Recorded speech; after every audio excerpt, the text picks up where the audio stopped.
right, getting myself ready because I am a little late. Hello. How is everyone doing today? Let me get this together. Oh, I'm a little high. I mean, this is a little high, not me. I don't get high. All right, let's see. Okay, I'm always naturally high. That's what I meant. Hello, how's everybody doing? I got my Care Bears costume in the background. Oh, life. How's everybody doing? High on life all the time. Yep, that's right. That's my aim. We're here for a reason, and it's to feel good. Hello. How do I sound? Can you hear me? We're going to talk about some exciting stuff, and it might be a very long one, I have to warn you. You like the jumpsuit? Thank you. I'll tell you a little bit about it. Oh, thanks for being patient, Lane. Woo, woo. Is Moxi in the chat? Moxi, are you there? Thank you. I'll tell you all about those in just a moment. There's definitely a reason why I'm wearing what I am. It is a bright day. Yes! Hi, Moxi. How's everything going? Give me a thumbs up if I should start. Thank you, Pure Light. I can't wait to tell you all about it. I have tried filming an interview about this experience so many times, and just nothing is good enough. Nothing's been, so I just need to go live and tell you all about it. And it might last a long time. I need to warn you. So tell me in the chat whether you think we should do a part 2 or whether I should just go all in and tell you everything about it. And I'm going to bring the chat up now so that I can see everybody's commentary. Oh, Lux, you're too sweet. Okay, I'm going to get distracted. Let me just open up the chat room now. Moxi roller skates. What, with Pure Light, you mean with the jumpsuit? No, this is actually like the most legit jumpsuit version of the costume that I wore in the film. And that's why I'm wearing that today. I'm not a big jumpsuit wearing person. I'm more of a romper wearer. Hey everyone, how are you doing today? Show me in emojis how you're feeling.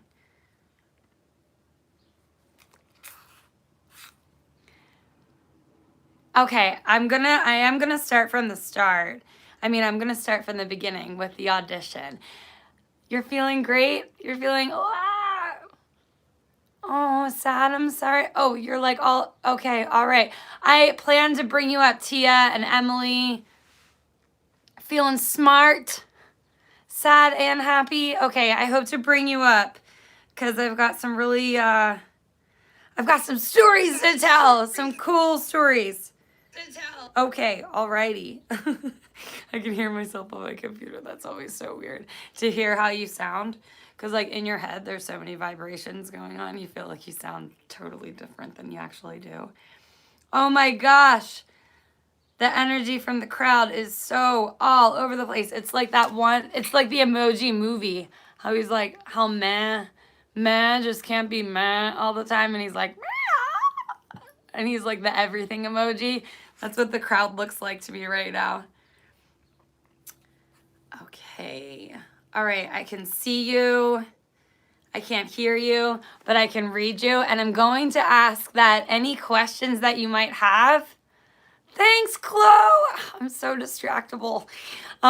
Because I'm so distractible, like I see a butterfly and I just completely forget everything that I was about to say.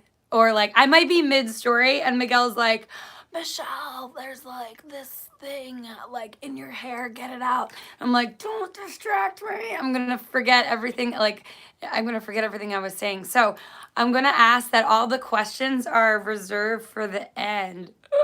But I am gonna ask you now. I want you to choose, how much time do we have? Do you want me to do like from beginning to the end, the whole process, and tell you all the stories? Or do you think we should break this into 2 parts? 1 or 2? Half or full? Let me know in the chat. Because it might be, this might be a long one. 2 parts. Okay, good. I was thinking it might warrant 2 parts. I don't think, okay, all right, awesome. Well, I'm going to go chronologically from the beginning to the end, but then there might be stories that may require more details or zooming in or more questions and interest from you. So go ahead and you can ask questions through the chat, because I'm going to go and read the entire chat after we post the video. And I'm going to write your questions down. And then in part 2, I'm going to answer all those questions and use that as my script rather than the script that I have here. But if you want me to answer immediate questions about any parts of this, save them for the end, because I'm not going to be able to scroll up and see the chat, all the chat's questions in this one until the very end. Okay, save your questions for the end if you want me to answer it today. If you want me to answer your questions today, save them for the end. But if you have questions for me about anything specifically that I'm telling you, go ahead and ask the questions in the chat, because I'm going to read the chat later and then do a part 2 answering all those questions, because this was such such an interesting experience that I was able to live, and it warrants a lot of information, and I'm probably going to miss a whole lot of that. In this first part. So what I'm going to do is, today I am telling you about my experience as a Harley Quinn stunt double on the movie Birds of Prey. And I'm going to first tell you about the audition, and then I'm going to tell you about pre-production, then I'm going to tell you about filming and the different types of filming and sets. Then I'm going to go into the post-production part, and then I'm going to tell you about my reaction to the film. And I want to start this off by saying that there were a lot of Harley Quinns, and I was not the only Harley Quinn that doubled Margot Robbie in the film by any means. There were a lot of Harleys that made up all that badass action that Margot Robbie displayed as her character as Harley Quinn in Birds of Prey. And I was one of the skate doubles that backed up Margot Robbie in the action. I was the principal skate double, so I had the opportunity of working pre-production on the film with the very best stunt team in the world, which was so exciting to me.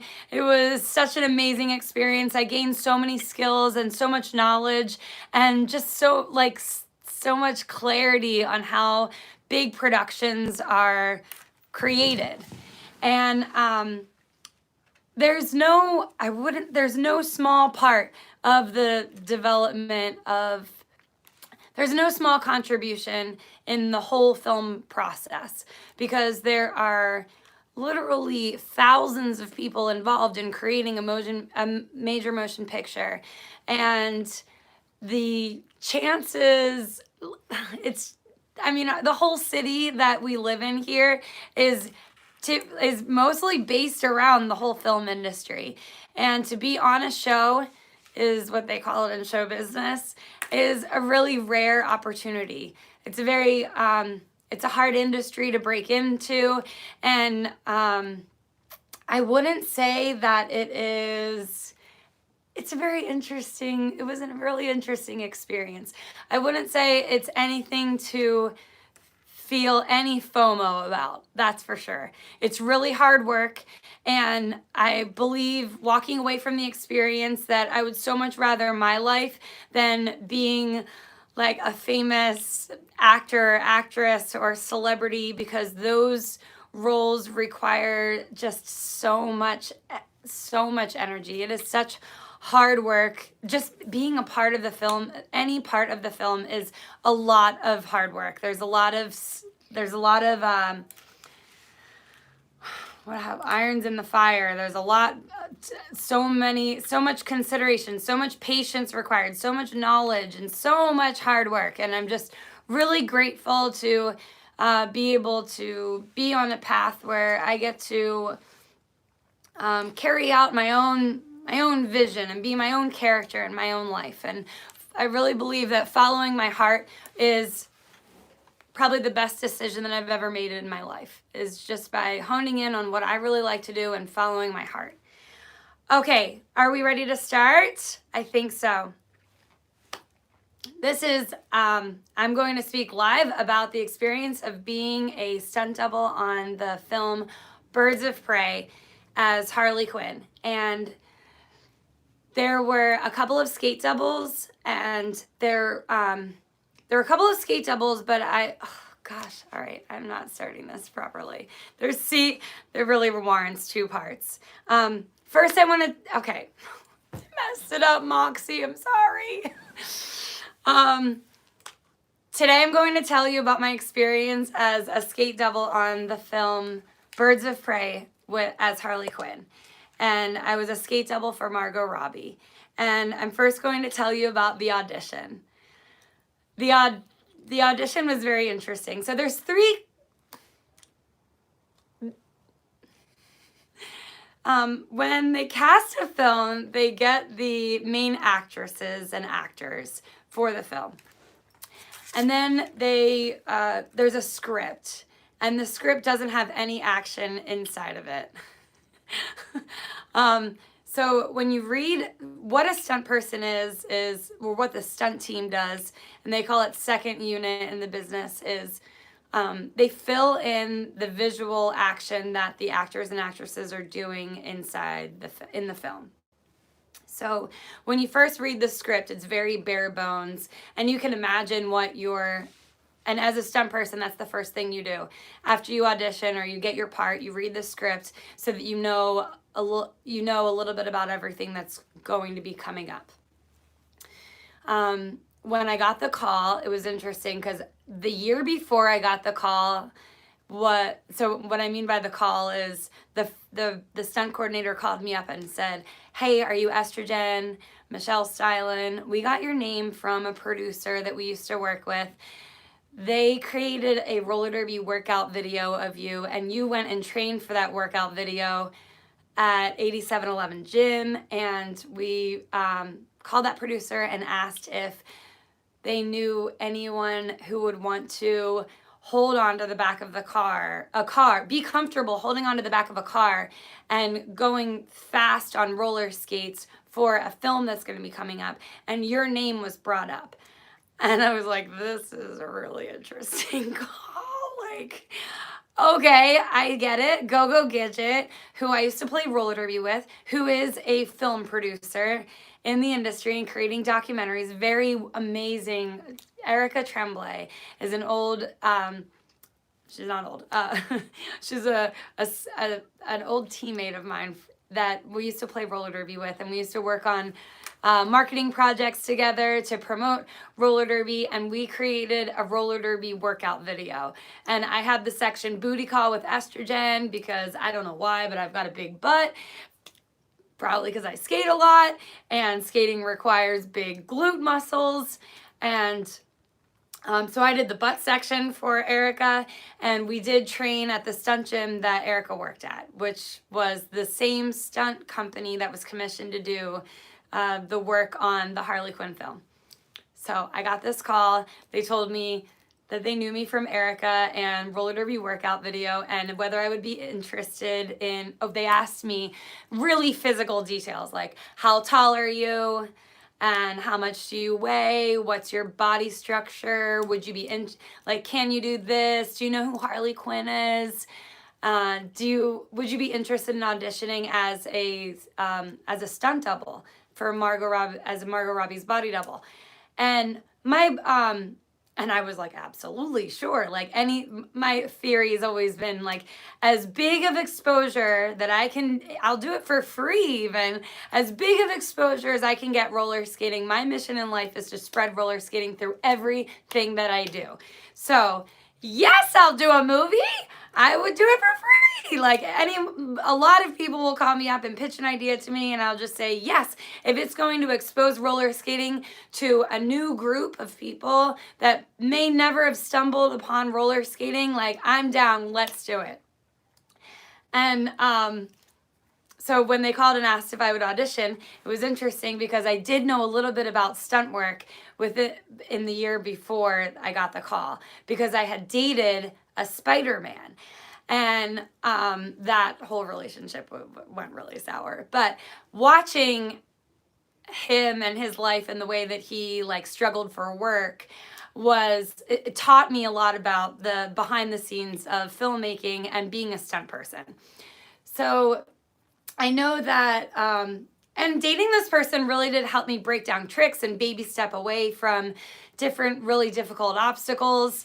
Like, I don't know, I've done some like this. I got a call from Cecilia Andrea from Argentina. We were going to visit Cici, and well, we did visit Cici in Argentina, and I didn't really, Cici and I don't speak the same language. My Spanish is, I'm confidently speaking Spanish as confidently as she was speaking English. Now she teaches Spanish to English speaking skaters on the BIPOC Who Skate Instagram profile, but back then it was really difficult to communicate back and forth.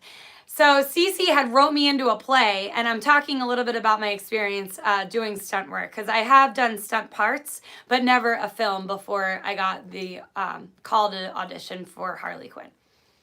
So Cece invites me to go to Argentina, and she wrote me in as her stunt double, as a bird woman who backflips off stage.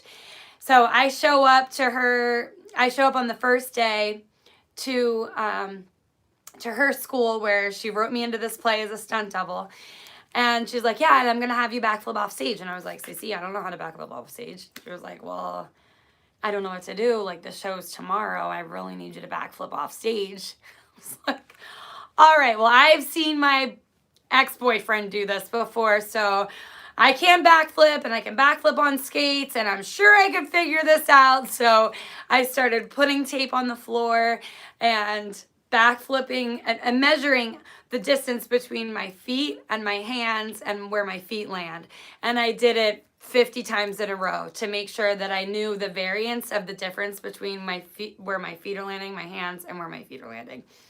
And then I figured out a way that I could time it so that I could backflip with my hands at the edge of the stage and land out into the crowd. So that was the first like difficult stunt on skates that I did. Before then, I did some stunts, like a lot of music videos where I was like, punched in the face with a skate. I did the Gossip music video. I had this giant balloon on my head. It was like a 3-foot high balloon on my head, and I had to skate for the Gossip music video.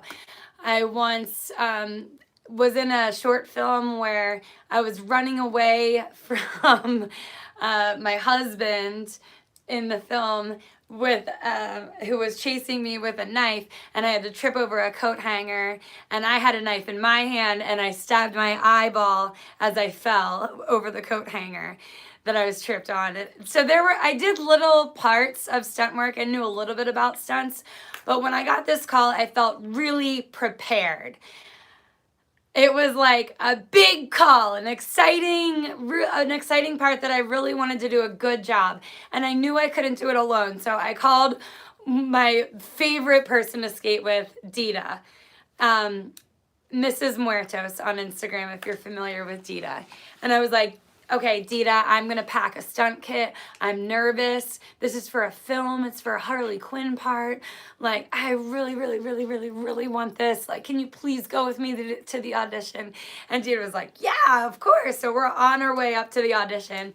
And I've got a stunt kit together of like every single wheel that I could ever need for the part. And every different kind of skate.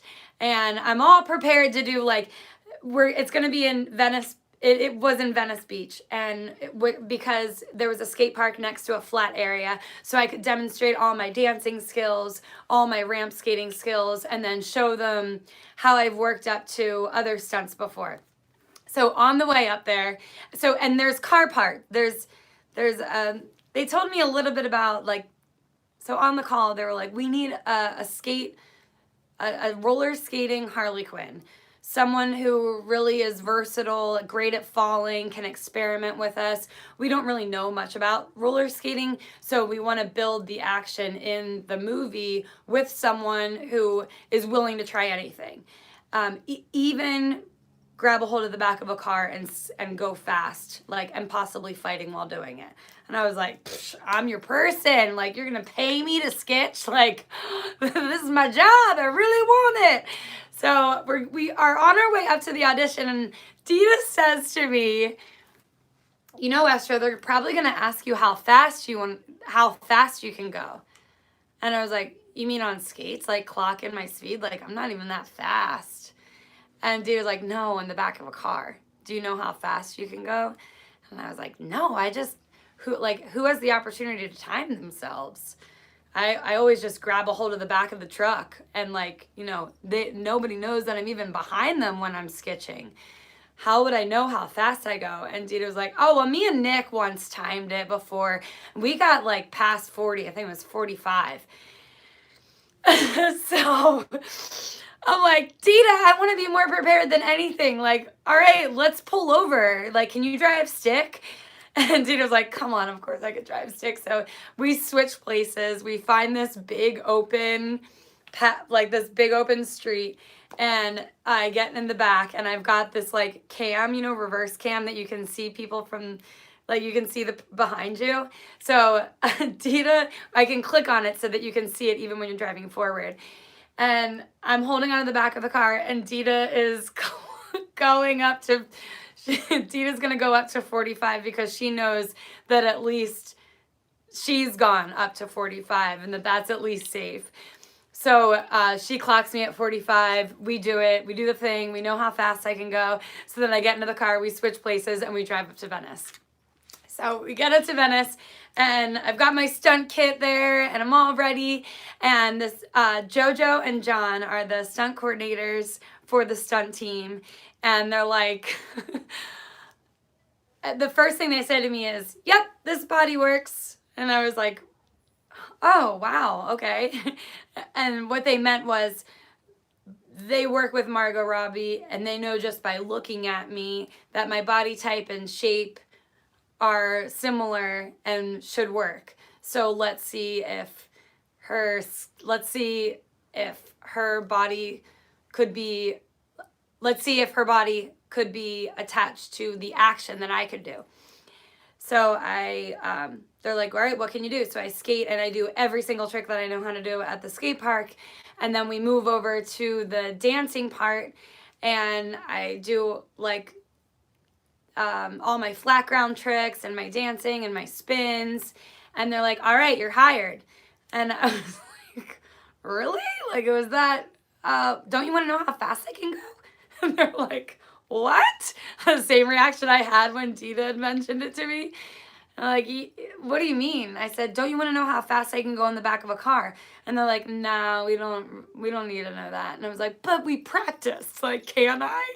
Like, I'll put you in the back of my Honda Civic, and I'll show you how fast I can go. And they're like the world's best stunt coordinators in the world. They're like, all right, sure. If you want to show us that and you feel safe doing that, let's do that. So we all get into my car, and they're filming the back of me. And Dita goes up to 45 miles per hour, or 44, actually. Dita went up to 44 miles per hour on this big broad street in Venice. And I had put on these really thick leggings. I like prepared for the audition. I was like, what does someone wear to a Harley Quinn skating audition? And I went to like the nicest yoga pants store in Venice and was like, I need a really thick legging, like one of the best well-made leggings that you have. And if I had known about this jumpsuit from Stella Moda brand, I would have definitely worn this. And I'll tell you why in a second. Because I got these leggings and they were super thick, but I'm tagging on the back of the car and I let go because we're about to go into an intersection and there's a car coming, and you'll see in the stunt reel that we posted yesterday that I let go and have to baseball slide and like slide on my butt, let go of the car, sliding on my butt so that I don't go into the intersection while this other car is coming. This is totally the reason why the coordinators did not want to do this, because there's like risk involved. But I slide and I popped up immediately and was just laughing like maniacally because it was so fun and I had survived it. But I like looked at my pants and only the top layer of the pants had ripped. So I didn't like completely embarrass myself and have like my whole butt cheeks exposed from the fall. And I was like so stoked. Like, thank you, Avocado Leggings, for making some of the most quality leggings, because I fell going 44 miles per hour and slid on my butt, and those leggings did not break a hole. So they're definitely good enough for yoga.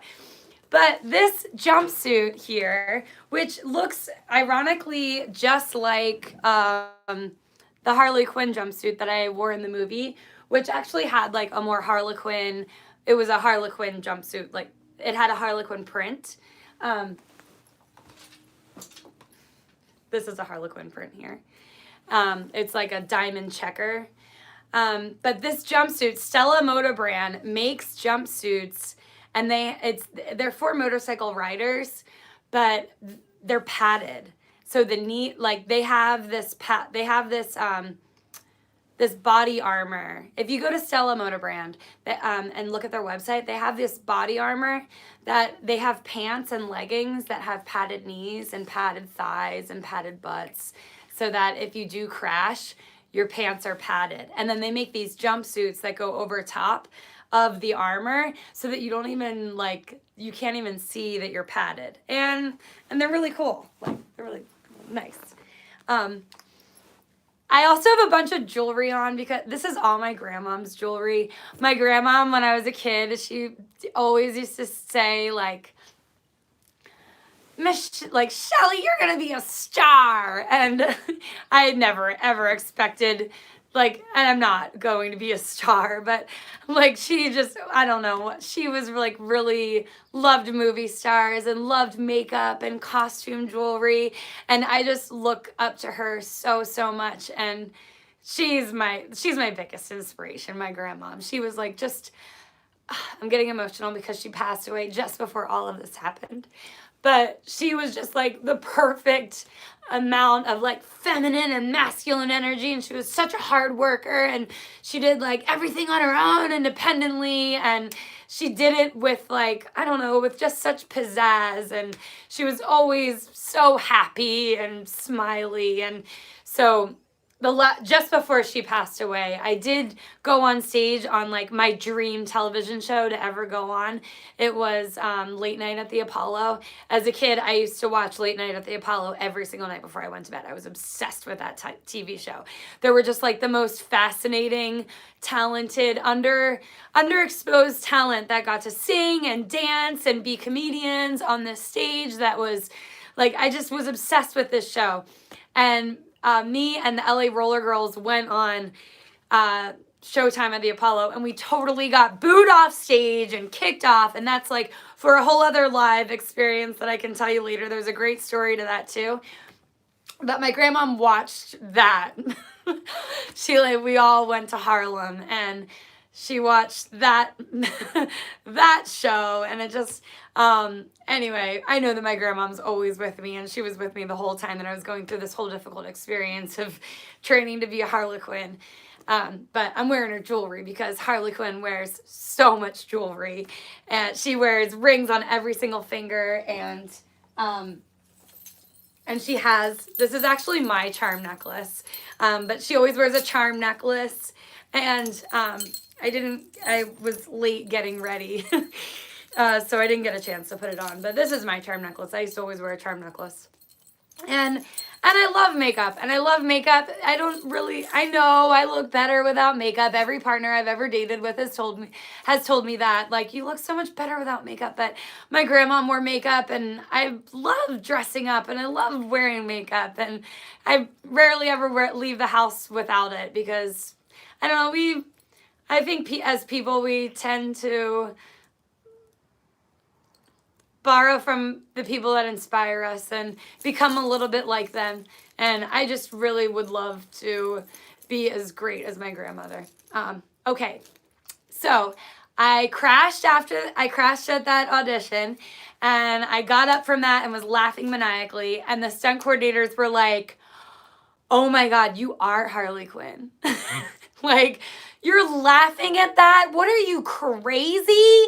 And Dita's like, "Oh, you haven't seen anything yet. Like, she's like, Michelle's gonna land it." And we're gonna do it again. And the stunt coordinators were like, "No, we're not gonna do that again." And Dita was like, "No, Harley Quinn would definitely make you land it. Or Harley Quinn would not be satisfied unless she landed it, and Esther's gonna do that too." So and before they could like stop, like Dita was told me this afterwards, but Dita and I are both skaters, and we skate together all the time, and you're just like you have to land it. You can't not land it. So I got behind the car as Dita's telling this to the coordinators. And Dita started, like, without waiting for their okay, gassed it, and I grabbed a hold of the back of the car and then landed it. So we got up to 44, and then I let go, and I made sure not to fall and let go of the car before we had to stop before the next intersection. Okay, so that's the audition. If you have any other questions about the audition, go ahead and put it in the chat, and I can go more into that later. In part 2 of this interview, this live interview that I am, it's not actually an interview, it's just a live, my spiel, what do you call it, rant? Okay, so that was the audition. And then I'm going to go into pre-production. So on a film, you've got the pre-production part, which is everybody getting prepared for the filming. And then you have the filming part, and then you've got post-production, and then the film's released. So it takes about a full year to make a movie.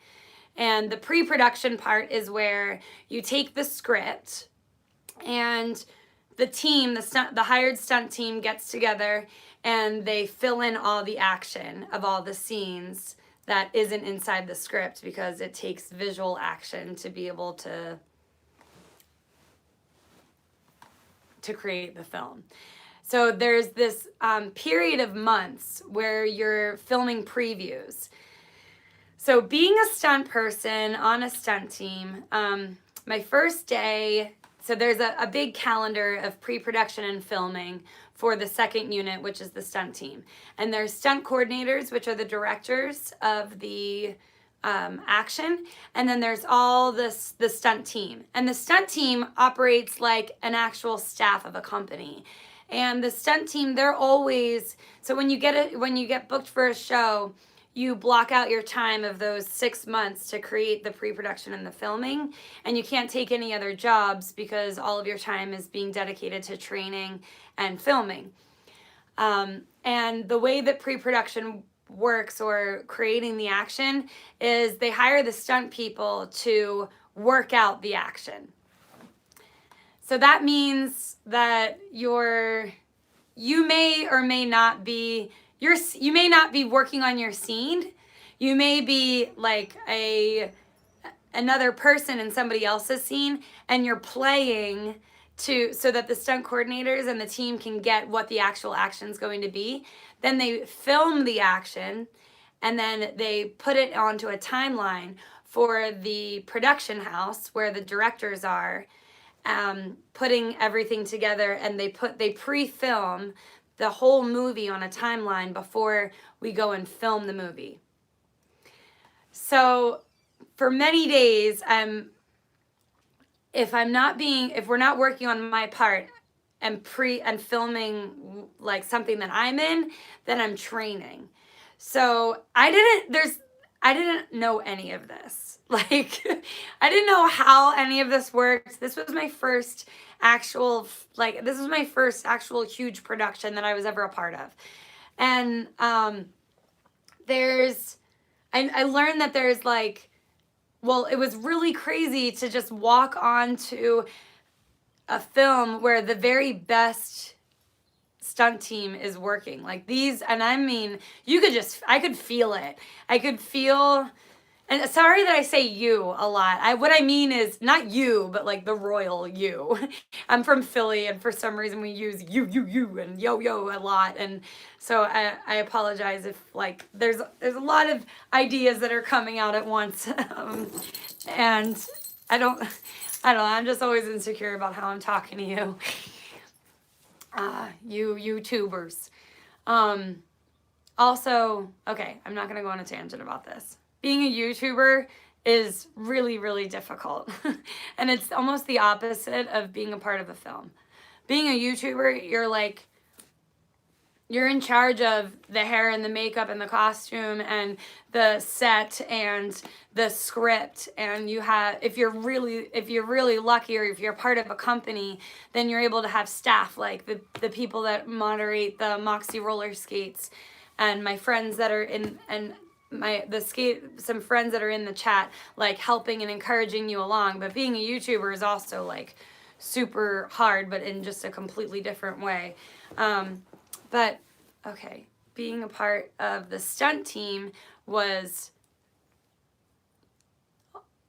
just as hard, but in the flip side. So, I get on this, I have learned that there's like 3 different kinds of stunt people. There's the people that are really physically like active and everyone on this stunt team was legitimately the best. You can feel it because they're from all walks of the world.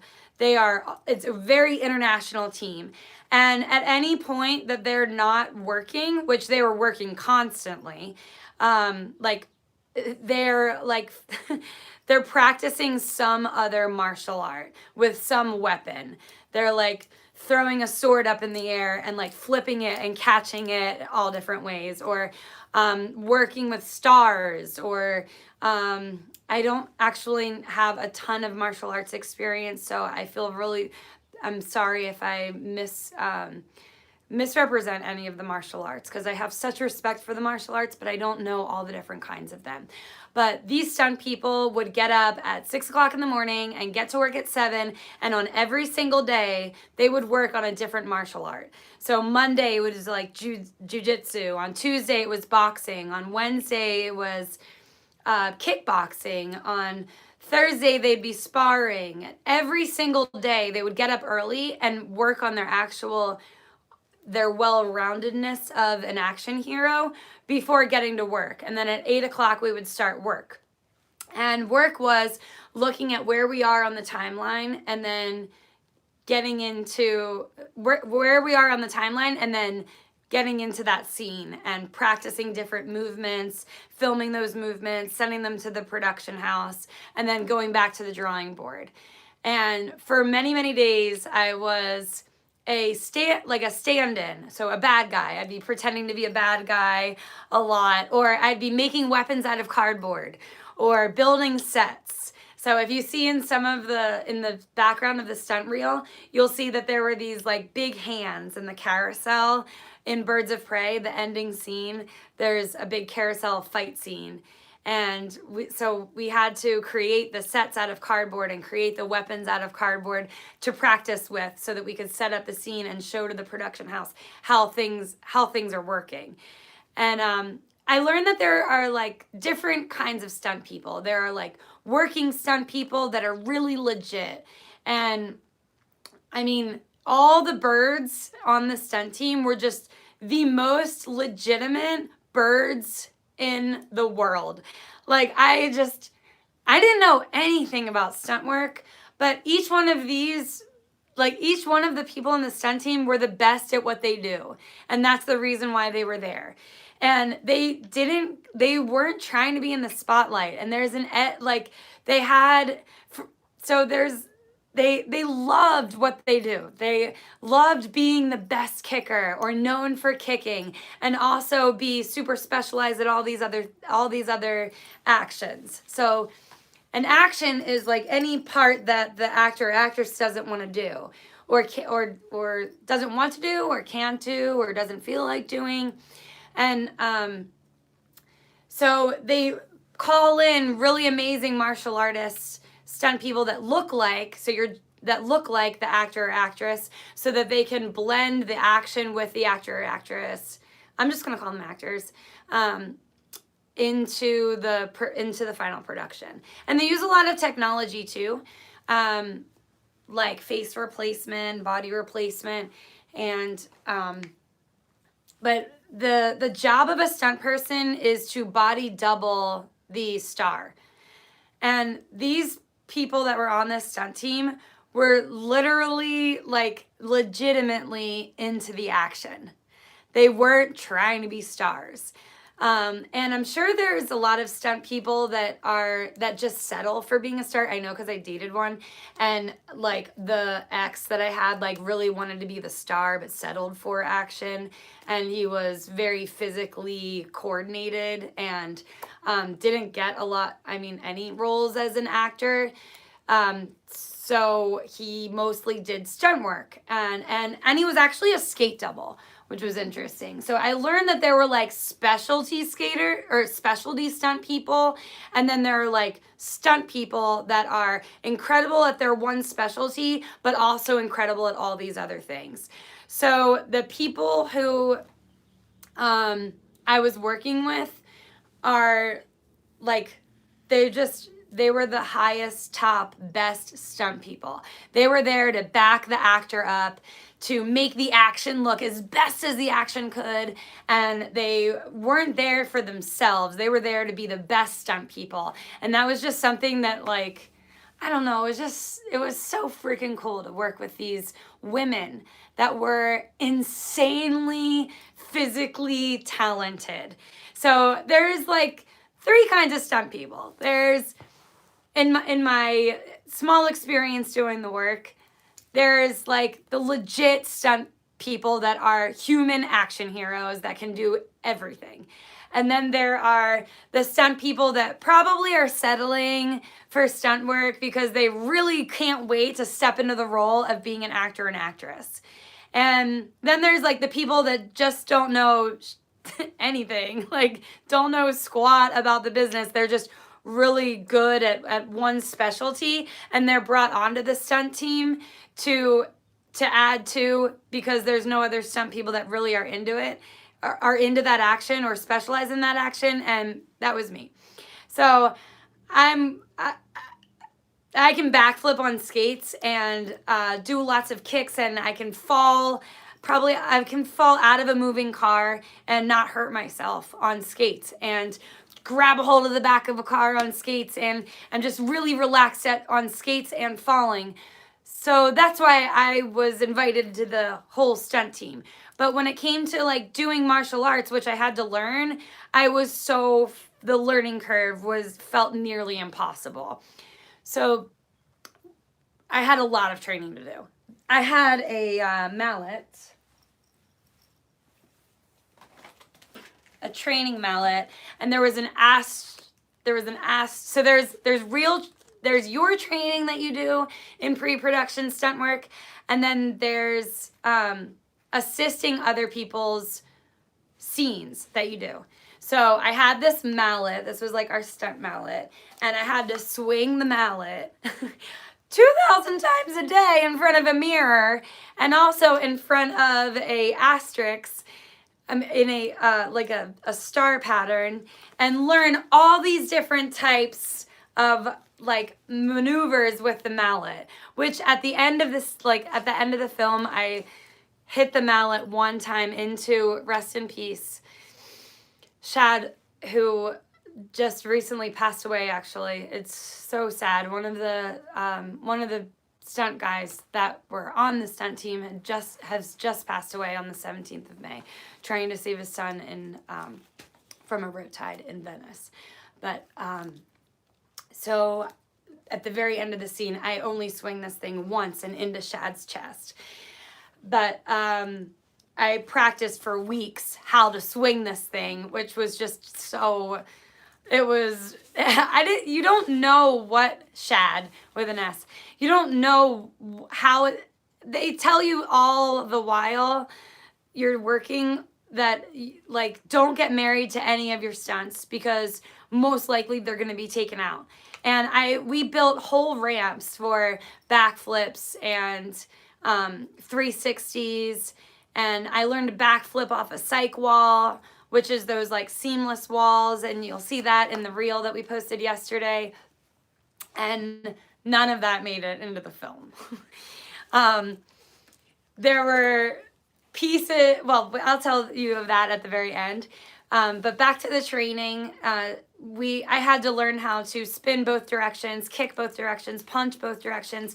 And my coach was the lovely, most talented person, honestly, the most talented person that I've ever met in my life is Tara Macken. My mom's name is Tara, so I have a habit of saying Tara when I talk about Tara. But Tara is my role model. Tara, what came from the dance world and is the best stunt woman, one of the best stunt women in the world. And she just really knows, she's like coaching and coordinating all while she's doing her work. And she just coached me through so much. She taught me how to kick on skates.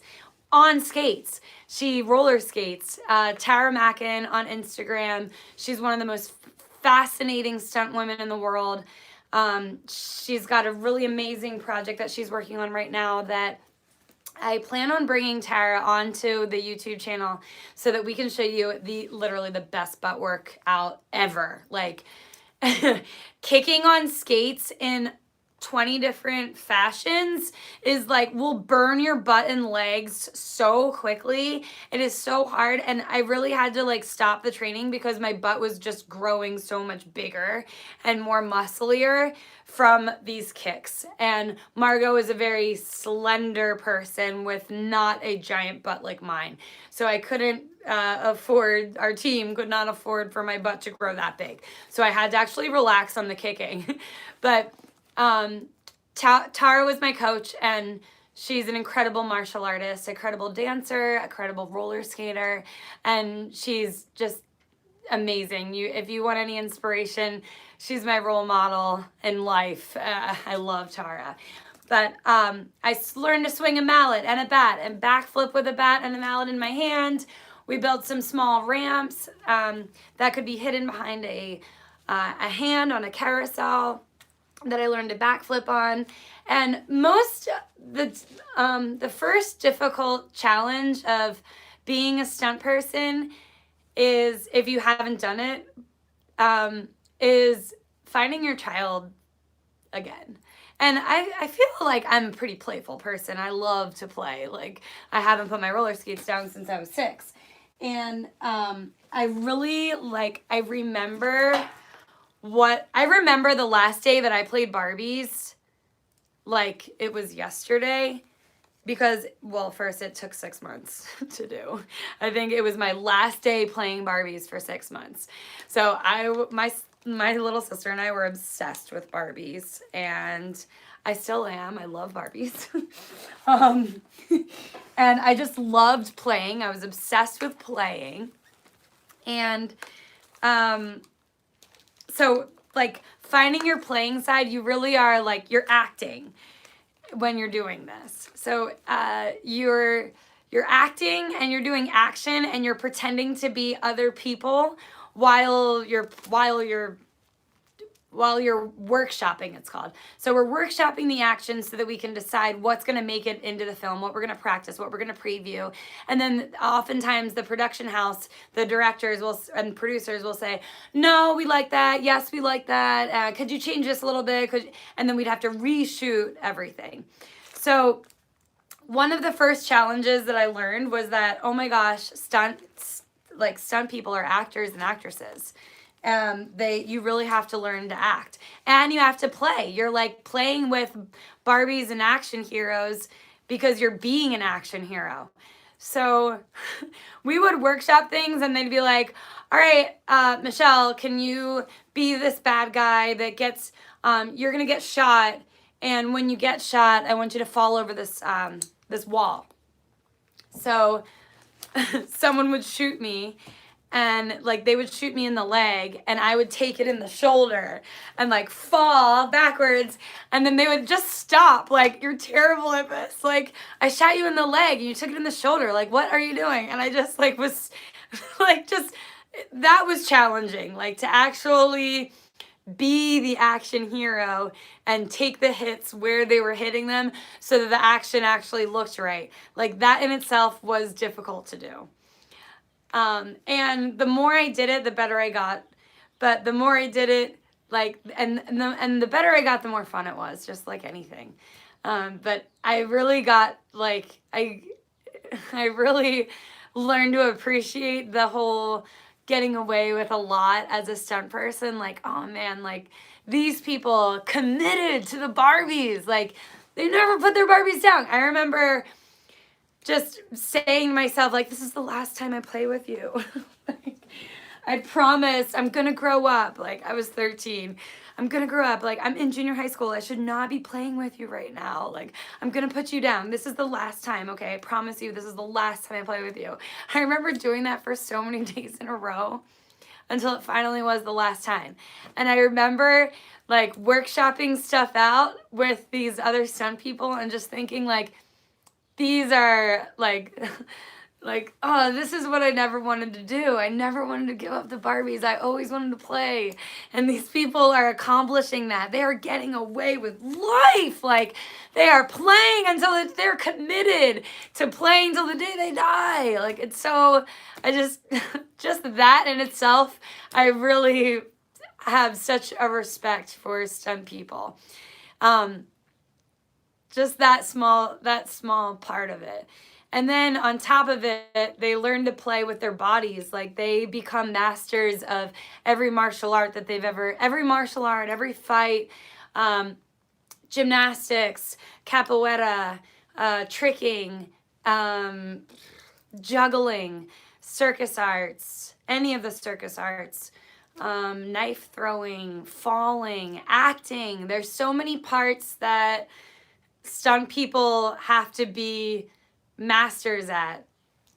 And yeah, it was the pre-production part and the training was really difficult because, like, swinging a mallet while turning left 360 and then, like, recoiling right and then doing a spin kick was, like, it took coordination and memory and resilience and being able to adapt, and then also being able to let go, because you would practice an action and then it came down to filming it, and you would go all the way through filming it, and then you were surprised when it actually didn't get cut into the film.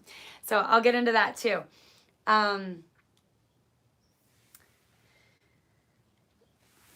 Before I move on to what it was like actually filming it, you know who the actors and actors, like, you know who the actors are going to be. And they come into the stunt room, they come into the stunt gym every day and train too. So the stunt people don't do all the action. They back up the star when the star doesn't want to do the action or can't or is doing something else. Like in Margot's case, Margot is the producer of the film too.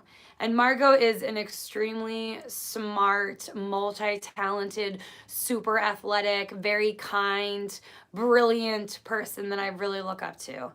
And when I think about, so when when I think about the whole process, the job of a stunt person is to be the shadow, like be in the background of the star. So the star can choose to do as much action as they want, using all the resources at their disposal to do it. And then they also film with the stunt people, or the stunt people do all the action that the star can't do. So every day the stars would come in and do all the martial arts and all the scenes that the stunt people were working on, so that when it came to actually filming, they could step in when they wanted to, or they could stand in when the action wasn't happening. And part of being one of the coolest aspects of being in the whole movement, like the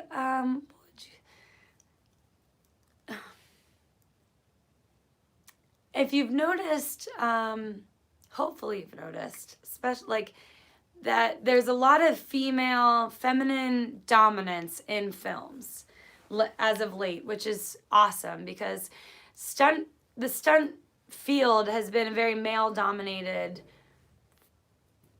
industry, I would say.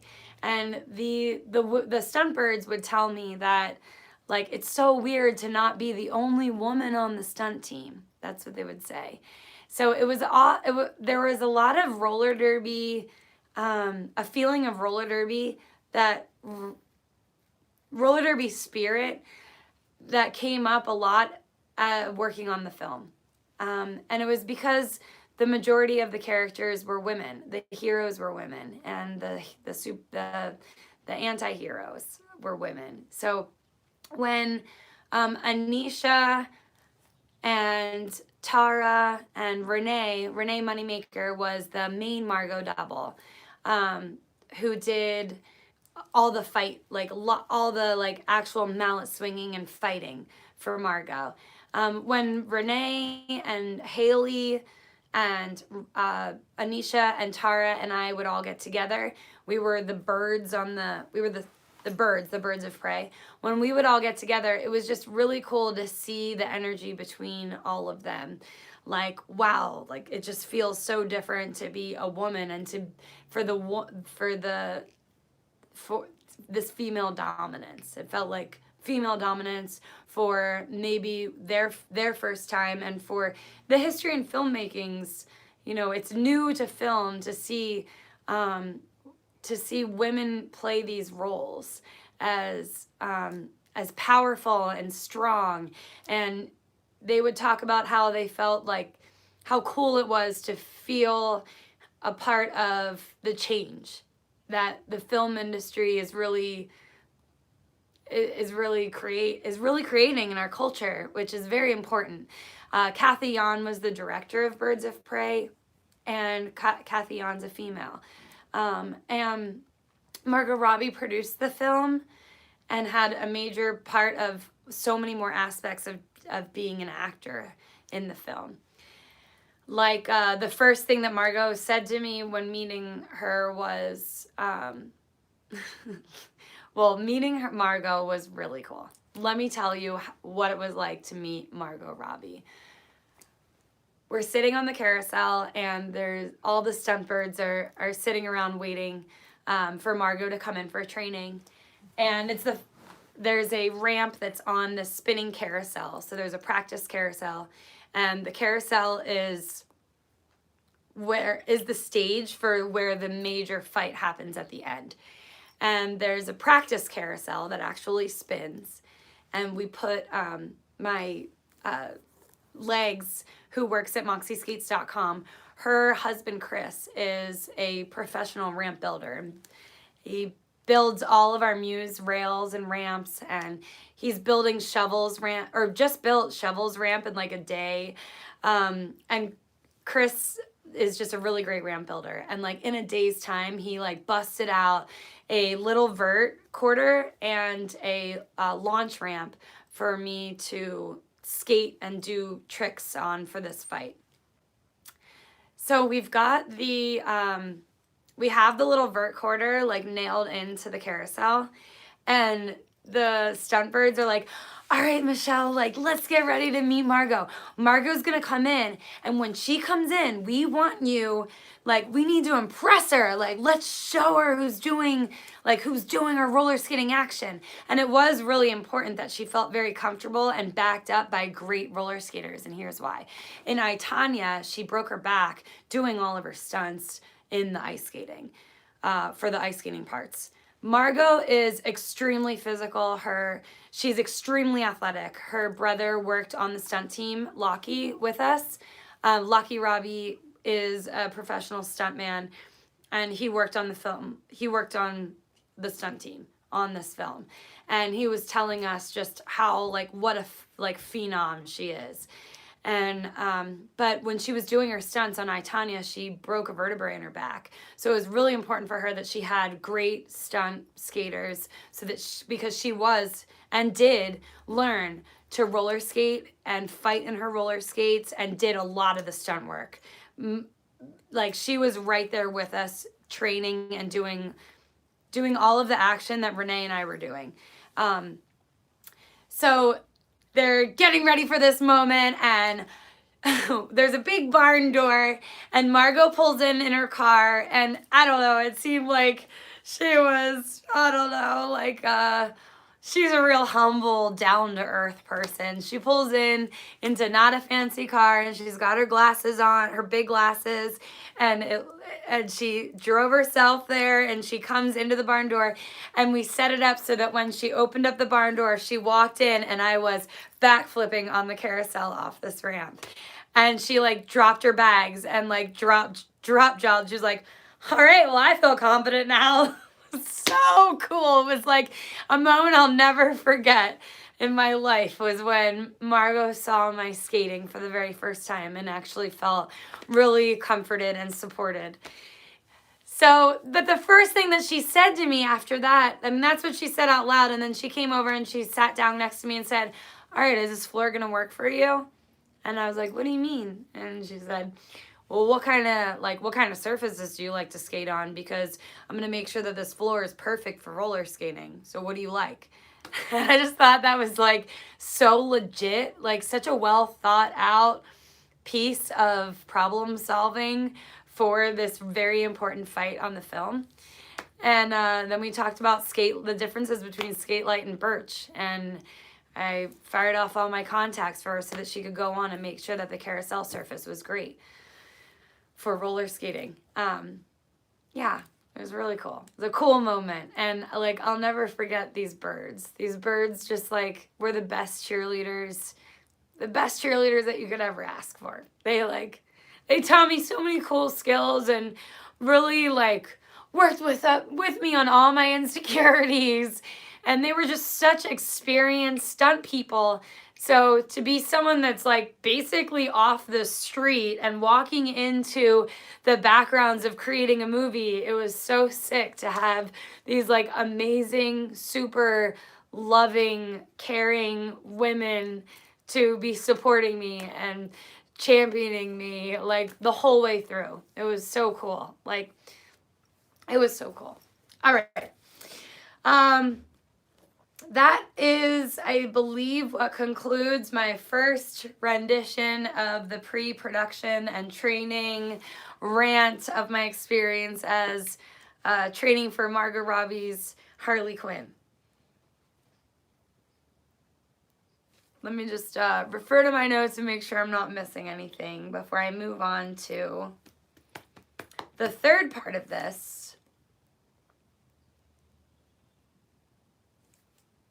Filming. Okay. I want to tell you about what it was like to film the movie Birds of Prey as a stunt double for Margot Robbie's Harley Quinn role on roller skates. And I was not the only roller skating double or stunt double. There were many Harley Quinns that made up the part of Harley Quinn. And I wasn't the only skating double. There was Jocelyn Kay from the Angel City Derby Girls, who also filmed the reshoots for the film, which I'll get into later. But filming the movie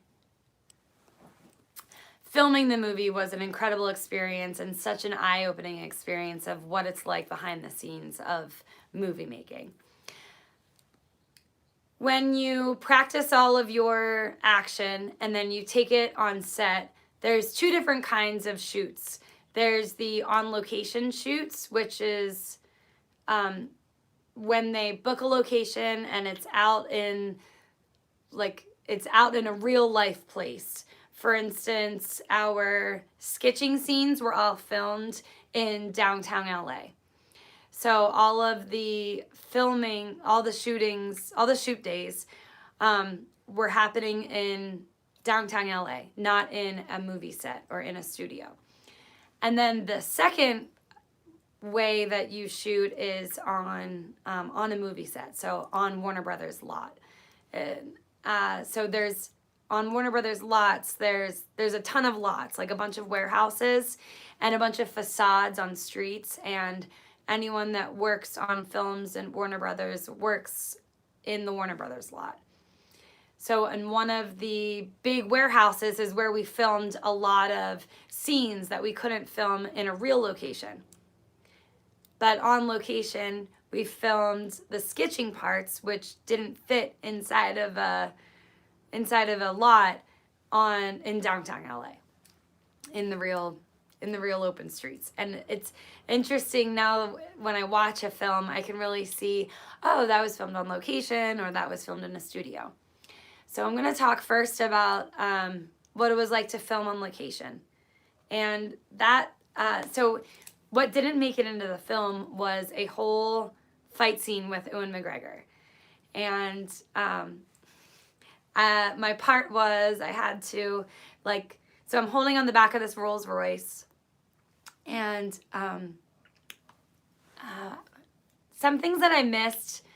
Before I go into this, I should tell you that before we film, my role was the principal skate stunt double. So during the entire pre-production process, I workshopped all of the stunt work and action that had specifically to do with roller skates and Harley Quinn before the movie. And then when the filming process starts is when I perform all of the action that I rehearsed and practiced on pre-production parts of the film. So that's what I'm going to talk about now. And a lot of this action didn't make it into the film. And so there was a part of the film where, you'll see in the trailer one, you can really tell that it's me at minute 06 because my booty sticks out too big. And I'll get into what actually made it in the film and what didn't make it into the film later on. Because it was a very difficult job accomplishing being a double for Margot Robbie, being as strong and muscly as I am. And so what was filmed didn't actually make it into the film, and you don't actually know why. There's so many reasons why why it didn't make it into the film, and you're never told why. And but it's out of your control. It's out of the stunt coordinator's control. It's out of a lot of people's control. You never really know why. It's such a giant production. There's literally thousands of people that work on the film, and you're just not privy enough. Only the producers know what makes it in and out of the film. But I can tell you that I did practice this whole fight where I'm ducking from bullets, and then I have to skate, and I'm not harnessed to anything. I'm not on a trailer. Some of the stand-ins and Margot were on moving surfaces that were attached to the Rolls Royce. And my role was to not be freestanding and not attached. So I do this scene where I get into this fight. I really shouldn't go into the exact details of it, but I get into this fight with Ewan McGregor and pull him out of the car. And at one point, the way that they film it is there's a camera car beside you. And at one point in the process, I'm in all my hair and makeup, and like you're in full costume, and that I should get into too. Holy mackerel, getting into the hair and makeup of being Harley Quinn is like ridiculous how long it takes and how long it takes to get out of the costume. But I'm holding onto the back of the car and I'm dodging from bullets, and then and I'm feeling so good. And there's like 200 people in this alleyway, hair, makeup, all the production people, all the props people, everybody that's working on location is in this little street. And I'm dodging my bullets, and they're telling me that with each, so you film the action and then you reset and you reset and reset, and it's very tedious. It's a very tedious process because so many things can happen, and they need so many takes and so many angles. So my part, I believe, was for a lot of the long shots, and they're telling me that I'm doing a great job, and then I fall off so I'm really trying to get into the action. And the more action your body is doing, the better it looks. The better the action looks. So I'm really feeling myself. I'm like really liking it. I'm getting into the shoot the ducks on the side of the Rolls Royce, and everyone's really liking it. My skates are sparking. I've got these special devices in the back of my skates that are sparking, and I'm getting really, it's almost like I'm filming for a video part, and it's like stakes are high, and you've got a camera there and a person that's taking time out of his day to film you. But now it's like a ton of people are taking their time, and all like everything comes down to this, and I'm feeling good, so I'm like really wanting to do better, and I do too good, and I fall off the back of my heels and I roll away from the car, and the camera car is there next to me, so it's like really dangerous to be doing. Like, you don't want to fall at all. And I did. I fell, and then I popped back up, but everybody thought I was hurt. Like 200 people come rushing out of this alley like, oh my God, are you all right? And I was like, I'm fine. Like, it's no problem. I'm okay. And like hair and makeup's there, and like the medic, get the medic, get the medic. And they can't tell because I've got like, blood on my elbows and all over my face and dirt. And like, because the character had just gotten out of a fight, so the makeup is all bloody, and they can't tell whether it's makeup or if I'm actually really hurt, and I've got like blood on my lip and blood up here, but it's not real blood. I'm totally cool. Like, I fell off the back and popped up and felt nothing, but all these people are wigging out, and the medic comes over and he's like, what do you mean? I'm like, I'm fine, like chill, let's reset. And the medic's like, no, you're not. Look at your elbows. And like, I'm like, what's wrong with my elbows? And there's blood all over them, but it's not my blood. And the makeup artist says, those are my elbows. and the medic's like, and your head, is your head fine? I'm like, I'm totally fine. And the stunt coordinator yells from back, like behind the camera, is like, hey,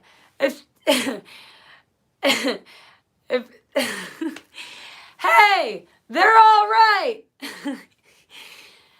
That stunt person's made of rhino skin. If they say they're okay, reset. It's fine. And then everyone was like, all right, well, the boss says that they're okay. And then they all went away, and then we reset again. But it was so interesting, like the craziness of falling. And anyway, so that was probably the biggest highlight moment of the filming process, like the most intense part of the action, filming the stunt dragging behind the car. The actual fight and punching and smashing Ewan McGregor's head against the door, all that stuff didn't get in. But after I fell, Ewan did come over to me and say, oh my God, are you sure you're okay? That was the gnarliest thing I've ever seen. Like, I can't believe you got up from that. Like, way to go. And I was like, yeah, no problem, Owen, cool. So yeah, it was really exciting and very fun, and I'm so proud of Renae, who did the backflip on the skates on the wire in the film, and so proud of, like, I taught Renae how to skate. Renae Moneymaker, who's another one of the best stunt women in the world, who was Margot Robbie's main double for all the fight scenes and many of the roller skating scenes, and she just did such an incredible job. And it really, like, I really respect stunt people, because they just are so incredible at so much action that even roller skating, they can pick up and figure out a way to figure it out and make the action look amazing, and just like Margot wants it to look like. And it was really cool. Renae and I did the on location parts for Margot, and then there was another stand-in named Alicia that so the stand-in is the person who that looks exactly like Margot. And when Margot's getting her hair and makeup done, or she's in a trailer being warm, or she's working on other parts with the producers, she's so busy during that film, because she's not just an actor on the film, she was a producer on the film and has so much of a hand in the film's creation. So when that's happening, there's a stand-in that looks exactly like Margot, who was Alicia, and Alicia was just has to do so much tedious work. Like when the stunt people aren't doing the action and waiting for their parts to come up, and when Margot's not acting, then Alicia, the stand-in, is the person who is doing all the extra angles. Sometimes she's sitting on the ground by a puddle while, like, she's got a lot of hard work, and she's a lot of standing around and a lot of just like filling in the parts for Margot when Margot can't be there or doesn't want to be there. The star is the star, and they're the most important they're the most important person of the role.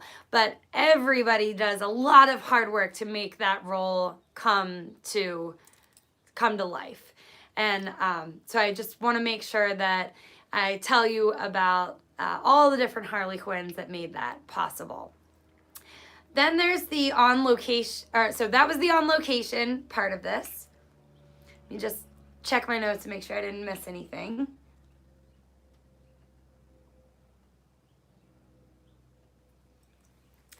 And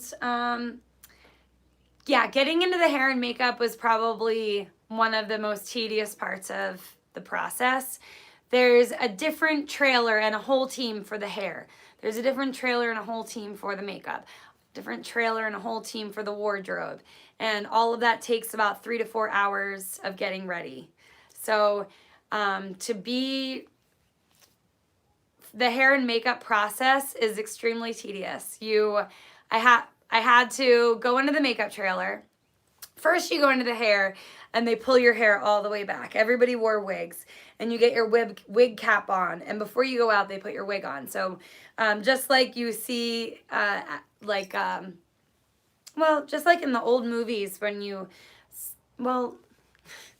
actually everyone's wearing a hair cap and has a ton of makeup on and natural light before all the movie magic happens. And so you get your wig cap on, and then you go and get your hair and makeup. You get your makeup done. And the makeup was actually painting my skin a different color than what it was. So if you know Harley Quinn's story, Harley Quinn was a gymnast who studied psychology and became a psychiatrist.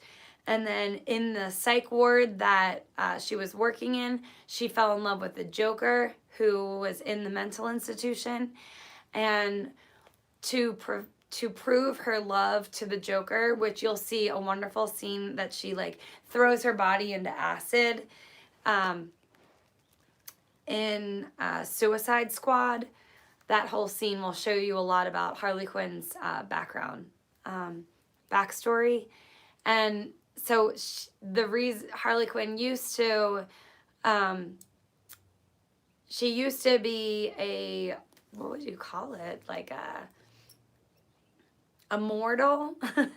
And then she dropped her acid. She dropped her body into acid, which changed the color of her skin, just like the Joker's.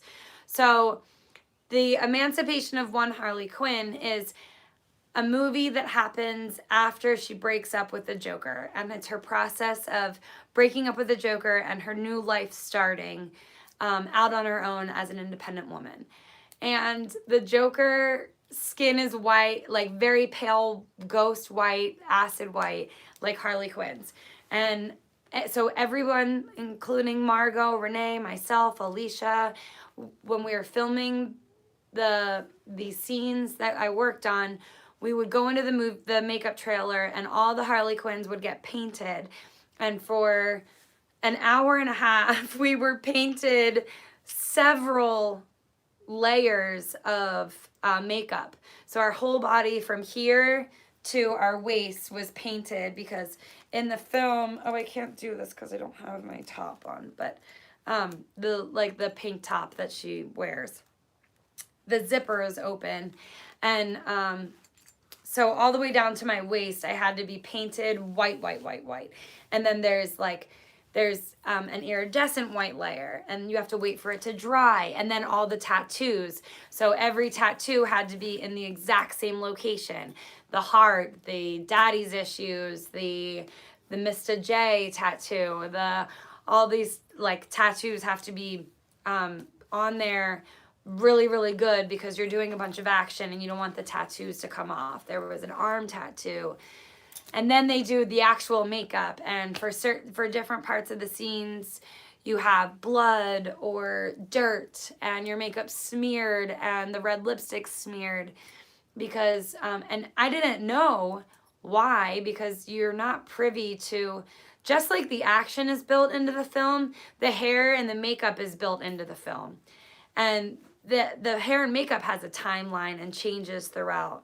So you don't really know, because I'm not in all the scenes. Renae does most of the scenes. All the scenes. Renae and Margot do. So I don't know what happens before it until I actually watch the film. So some days I would have makeup smudged, and other days I would have a clean face of makeup, but I didn't really know why until they put all of the pieces together at the end. So the makeup took a really long time to get in, and then the makeup people are on set touching you up all along the way. And then after you have your wig cap on and your makeup all on, then you get your costume on, and you have your own trailer, and you wait until it's time to go and film your action. So a lot of the time, even in the whole pre-production part and being on set, you're waiting. They have this saying, hurry up and wait. So you're like getting all ready, because there's all these departments that are required to get you all ready so that everybody's on time. And then you hurry and rush so that everybody can get in and get their hair and makeup done. And then you wait for a long period of time until you go. Sometimes you wait all through the night. So these were night shoots. So I was going into work at 6, or actually I think it was 3. I'd go into work at 3 when it was daytime, and then we would work all through the night, and then I would drive home at 5 o'clock in the morning when rush hour traffic was on their way into work. I was leaving work to go home and go to sleep. Sometimes you would just wait for hours and hours until you had to work, and then sometimes you wouldn't work at all. You would get all in the hair and makeup, and you would wait for your scene, but they'd be working on other scenes that were scheduled before you, and you would get into the hair and makeup for nothing. A lot of nights that happened, where it would take 3-4 hours of process of hair, makeup, and wardrobe, and then you would all to just take it off and drive home and not film anything. You would be sitting in a trailer or sitting around. Well, no, you sit in the trailer for the beginning, and then you're on set or on location with the other stunt team. So it was really cool to hang out with with the other stunt people that were built into those parts. But you didn't hang out with the whole stunt team, not like pre-production. So pre-production, you're like every day you're working with the stunt team. And during filming, you're only working with people that are in those scenes with you. So I grew to, when we started filming and I realized what it was like, I grew to miss a lot of the people that were on the stunt team that I grew to love so much and work with so much. Getting into the costume was a really exciting part. Like getting fit for the costume was really exciting because you got to go on the Warner Brothers lot where the costume is. Actually, it was outside of the lot where the costume buildings are, but it was incredible walking to get my costume. My grandmother was definitely walking through these aisles with me to go get fit for my costume. So they take every single measurement that you could ever have on a person, like 4 measurements of the head and measurements on your neck and measurements all around your arms, measurements all around your waist and your bust and your booty and your thighs and your knees, and because you're getting coveralls. So you're getting a big jumpsuit and they need to know exactly how much space you take up so that this costume can fit perfectly to you so that it's easier in post-production to match your body to the actor's body. And going to go get measured for the costume was one of the most exciting parts because I went into the wardrobe, I don't even know what it's called, a wardrobe house. You go into the wardrobe house and you have to go find the stylist and the costumists, the costumers that are taking your measurements. And to find that little office, I had to walk through like a whole warehouse of hats. So there was like everything's organized by time periods. And so time periods and then styles. So I remember walking through an aisle of cowboy hats and it was like cowboy hats from 1930 to 1932, 1933 to 1935, 1935 to 1937. So every single movie that has ever been made from Warner Brothers, all those costumes are inside of that warehouse.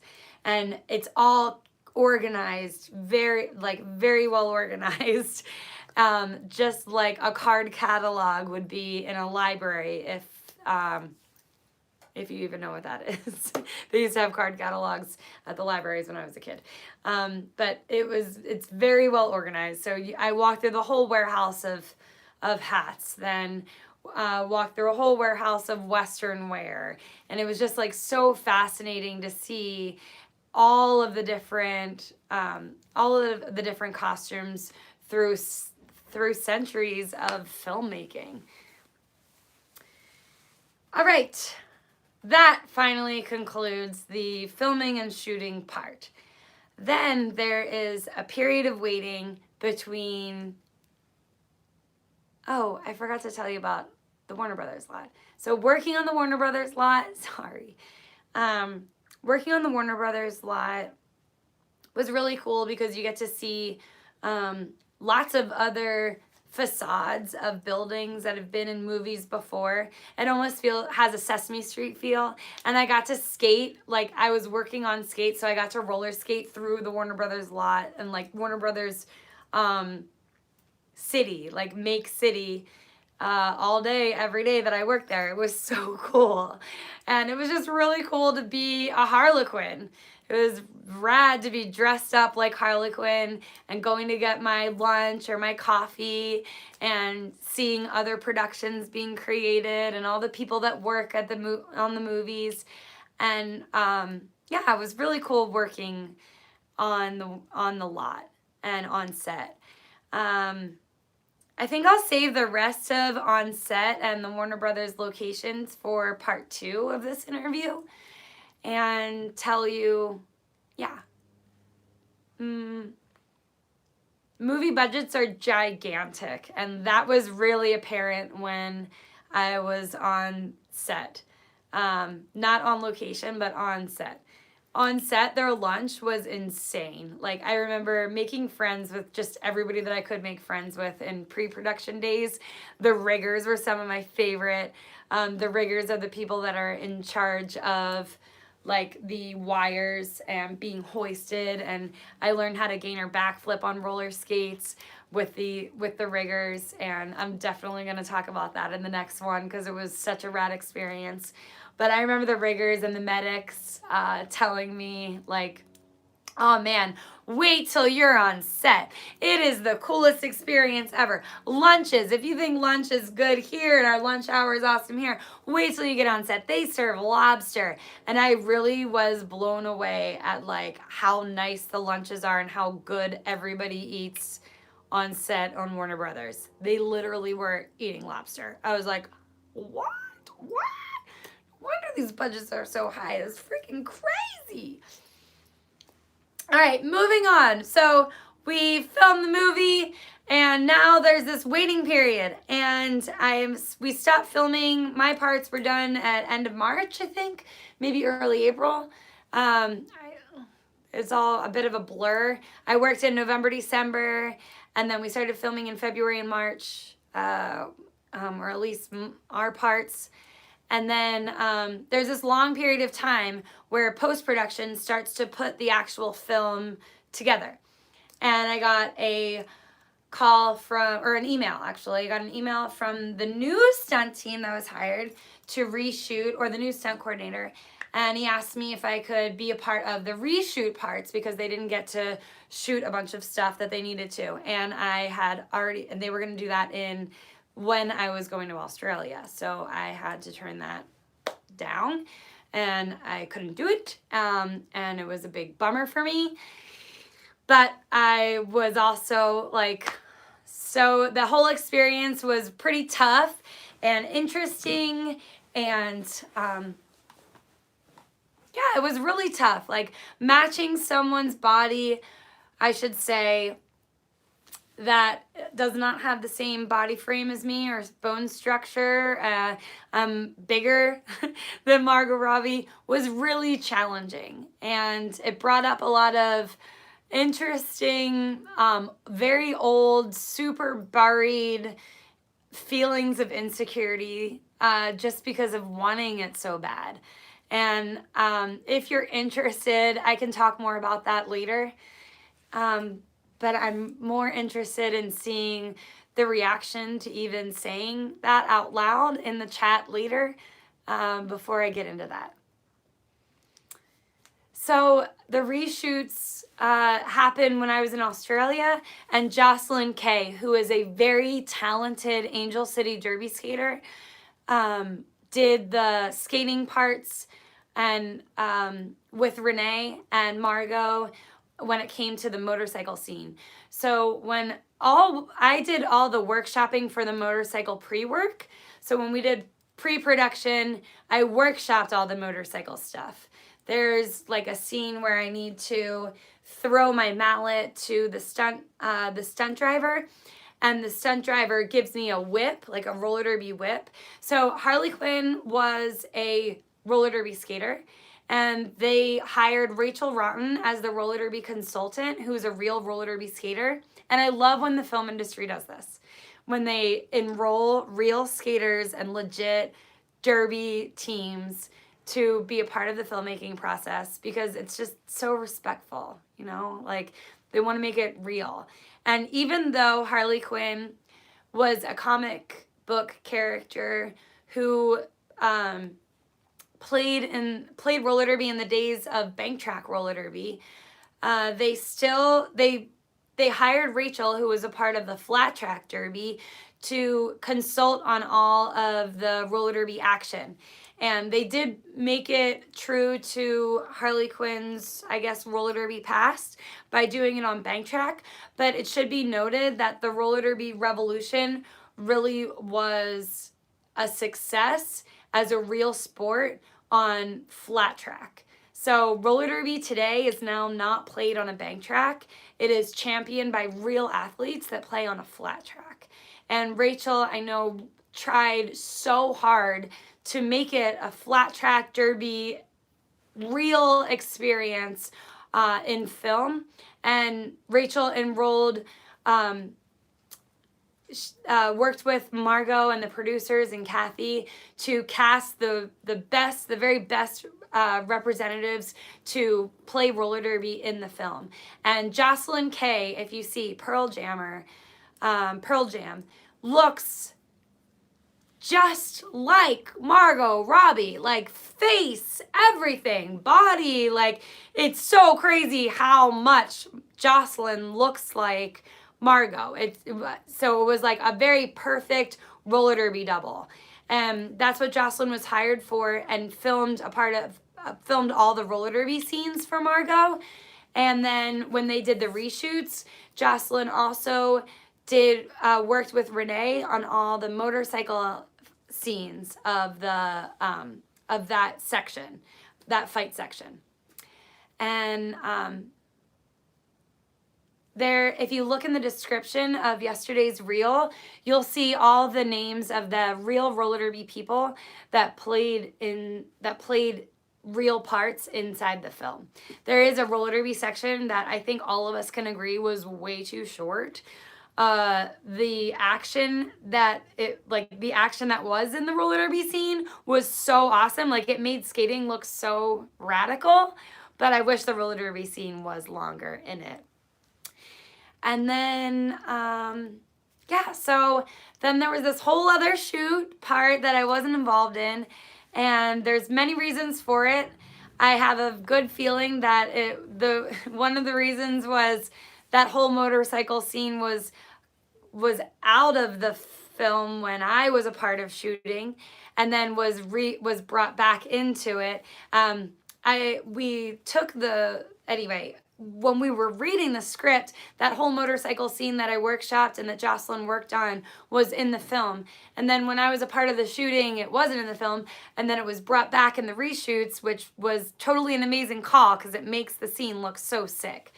But I hope that in saying that, you get a broader perspective of how quickly things can change and how many parts are involved in the pre-production and filming part, and then even after the filming part, and how much all of those affect and influence the making of the movie. All right, now I'm going to go into we were well past an hour and a half. I had a feeling this was going to be 2 hours. I'm sorry it's so long. Do you still want a part 2, or am I giving you all of it? I'm like sweating here. Next, I'm going to, so before I get into the Q&A portion of this, it's so long. Before I get into the Q&A portion of this, thank you so much. I'm going to next, I want to tell you about my reaction to the film Harley Quinn, Birds of Prey. I got to go see the film with two of, God, I want to cry saying this, my favorite people in the world. Like, Legs and Dita are two of not just my best friends, but just they, like, the whole time that I was filming this and practicing and stunt training, Dita and Legs ran the company for me. They really were at the office and taking care of Moxi roller skates and just lifting Moxi in so many which ways when I couldn't. And I just so appreciate them. Legs and Dita, thank you so, so much for allowing me to, like, step into the skates of this amazing role. Because you two just have my back so much, just as much as my own sister has. And I really, really appreciate you two for being in my life, being my sisters, being my friends. I love you. And there's nothing more important, God, there's nothing more important in my life than Moxi. And Laryn and Legs and Dita just do such an amazing part at being my backbone and, like, just being the wind behind all all of the momentum that comes. And not everyone was like that. Like, I got calls from people that were like, why are you doing this? Like, we need you. Like, like I was a flying balloon or something. Like, why are you doing this? We need you in Moxi. Like, there's things we need you for. And those people I don't really even work with anymore. And I'm glad, because Moxi is such a huge, momentous ball that, like, you know, there's so much fire behind Moxi. It's like someone helped me out this morning, Bobby, and he was like, yeah, this fire, it's like, it almost always seems like for you, it feels like there's a fire in the building and everyone's trying to get out the front door. And like the people that, you know, don't trust the process, they're just willing to jump out the window. And Legs and Dita aren't that, and my sister's not that, and Bobby's not that, and Chris isn't that way. And just, I couldn't be more, like, just so grateful of my team now for allowing me this experience. And the team at the factory, like, the team at the factory was so pro this, like, yeah, go, like, you're kick-ass, go, Michelle, like, this is for you, do it. And they just, everybody was so supportive and letting me, like, you know, put all my responsibilities aside to be able to go do this. And I just appreciate everybody in my life that allowed me the opportunity to do this. And I absolutely could not have done it without all of you. So thank you very, very much. What was I talking about? Oh yeah, I went to go see the movie for the first time with Dita and Legs. My sister was in Hawaii because her passion is fruits and jungles. But I got to go see the movie with Dita and Legs. And I couldn't even watch the movie. I was looking for what happened. Like, I was so distracted because I had never watched a movie that I created. I'd never created a film before. So to watch a film that you actually were a part of and to see it all come together, it was almost like I couldn't follow the storyline because there's so many things that I recognize and so much added movie magic. Like the way that Margot tells the story of Harley Quinn was a lot like the way Margot told the story of Tonya Harding. And that movie is one of my all-time favorite movies, I, Tonya. And not because Margot Robbie's in it, but because that Nancy Kerrigan and Tonya Harding story and figure skating and seeing the Olympics, looking up to the Olympics and having that, you know, having ice figure skaters be an inspiration as a child in roller skating. Like when I was a kid, I used to pretend to be Nancy Kerrigan. I used to pretend to be an Olympic ice skater, like winging myself around supporting roles in my dad's basement. And like, so that movie I love that movie. I, Tonya is a great movie. And Margot tells the story of Tonya Harding just like Margot tells the story of Harley Quinn in Birds of Prey. And it's so fascinating. Like, I loved this movie. And not that I loved it even from the first, I loved making it.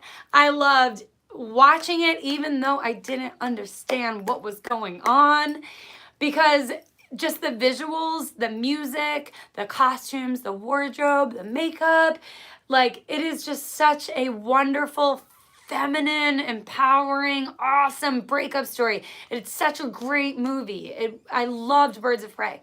But the first time I watched it, I really was like looking for people I knew and like looking for myself, and I saw my butt a couple times, and that was like really like crazy, like that's not Margot.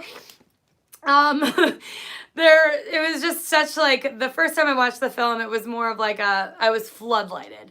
And then I watched it with a lot of my friends, and a lot of the most inspiring skaters in my life are all under 17.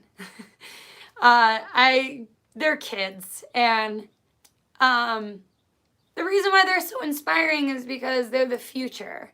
And I don't believe in promoting children and attaching them to brands in a way that makes them feel exclusive. I don't like to I don't want children to ever feel pressured by skating, because when you mix what you love with what you need, it tends to taint the whole vibration of magic that can happen.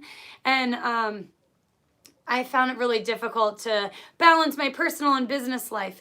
And I just never would want to put a kid in that position. And I've seen examples of, anyway, back to, I went and sat with a couple of kids that I really love and their families. And it was just so awesome to see their reactions to the film. And at that point, I got to see the actual film and the storyline and really see what it was that we made. And I highly, highly recommend you go see Harley Quinn, Birds of Prey, because it is one of the best movies. It is really one of the best movies. It's a shame that the name was so long. The first name was The Fantabulous Emancipation of One Harley Quinn. Birds of Prey, the Fantabulous Emancipation of One Harley Quinn. That's like, I don't know, 50 syllables. I can't count. But it's such a long film that it was really difficult to market the film on the internet and promote it. And Harley Quinn wasn't the first thing that came up. So they changed the name of the film after it came out. And then it was PG-13. No, was it rated R? No, PG-13. It was... Was it rated R? I think it was a rated R film. Was it? Someone back me up. NC-17? It was. It was not accessible to children because of a number of things. And I know that the intention behind that, it was rated R. Thank you very much, Suzanne. The intention behind the rated R version of the rated R-ness of it is Margot didn't want it to be a typical chick flick. So they put, but which was so amazing because the violence that was in it had this humoristic, whimsical feel to it that wasn't a lot of crazy gore. Like lots of things represented really violent things, like guns, like the fun gun, for instance. It shot confetti and sandbags instead of bullets, which I thought was brilliant. And there was just a lot of like really cool, caring, motherly spins on the whole violent aspect of the film, which I think is magic. It's just magical to see like a female director, a female producer, a female star, an all-female like stunt, all-female birds, heroes and anti-heroes, and an all-female stunt cast. It was just such a movie of its time. You know, it was an influential movie. It may not have like killed it in the box office, but it killed it in my heart, and it killed it in a lot of, you know, it just like, yes, this is what the future of movie making should be. And that's how I felt about watching the film. All right. I am going to plug my phone in, and I'm going to answer questions, and I'm going to hang out with you for a little while because it's Friday, and I am feeling like the weekend is about to start.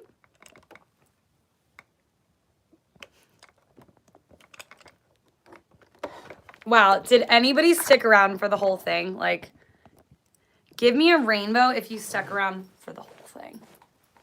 Because I am not going to forget who you are. Of course, Moxi did. Kelsey, thank you. Thank you, Kelsey. Thanks, Chris. Yoltash, really, Leah, Gabby, Kalska, Nivex, you really did. Kelly Dream, Mimi, Lexi, Meme, TFC, Sarah, Rad, Becca, Nut, Mara, Maddie, thank you very, very much. Oh my gosh, Celia, Windows, wow, that's a lot of people. Snow White, Amber, Teresa, Lovely, 3, Oyamiwa, I love you. I love you. I love you. I love the rainbow. I love you. I love the rainbows. Christina, thank you so much. Yoltsash. Silver. Thank you so much, Silver. Alejandra, thank you. Gary, thank you very much. Kay, thank you so much. Oh, thanks, Cass. Thanks, Leah. Thank you, Little. Kikuku. Thanks, Memoria. Thank you, Kylie.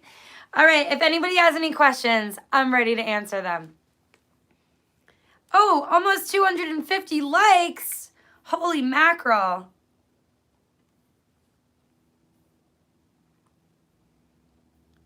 Whoa, 300 likes you're going to go for? That's going to be an all-time record. If you hit 300 likes, I'll do a backflip in the next live that I've got my roller skates on. I'm not talking so much. All right, Cali Dream. I did not get to keep the costumes that we used. The Moxi skate team was hired to promote the film afterwards, and we got replicas of everything, and I do have some of those pieces, such as this like very real Harley Quinn wig. And they're over there. Suspenders, all the outfits. I own one of all the outfits. This was like the most legit, though, costume that I thought if Harley Quinn were a real person, this is what Harley Quinn would wear. All right. All right, anybody else have any questions? Did you get to keep the skates or have any chrome skates for promotion? No. So the things that we used for skates, I'm going to go get it for you.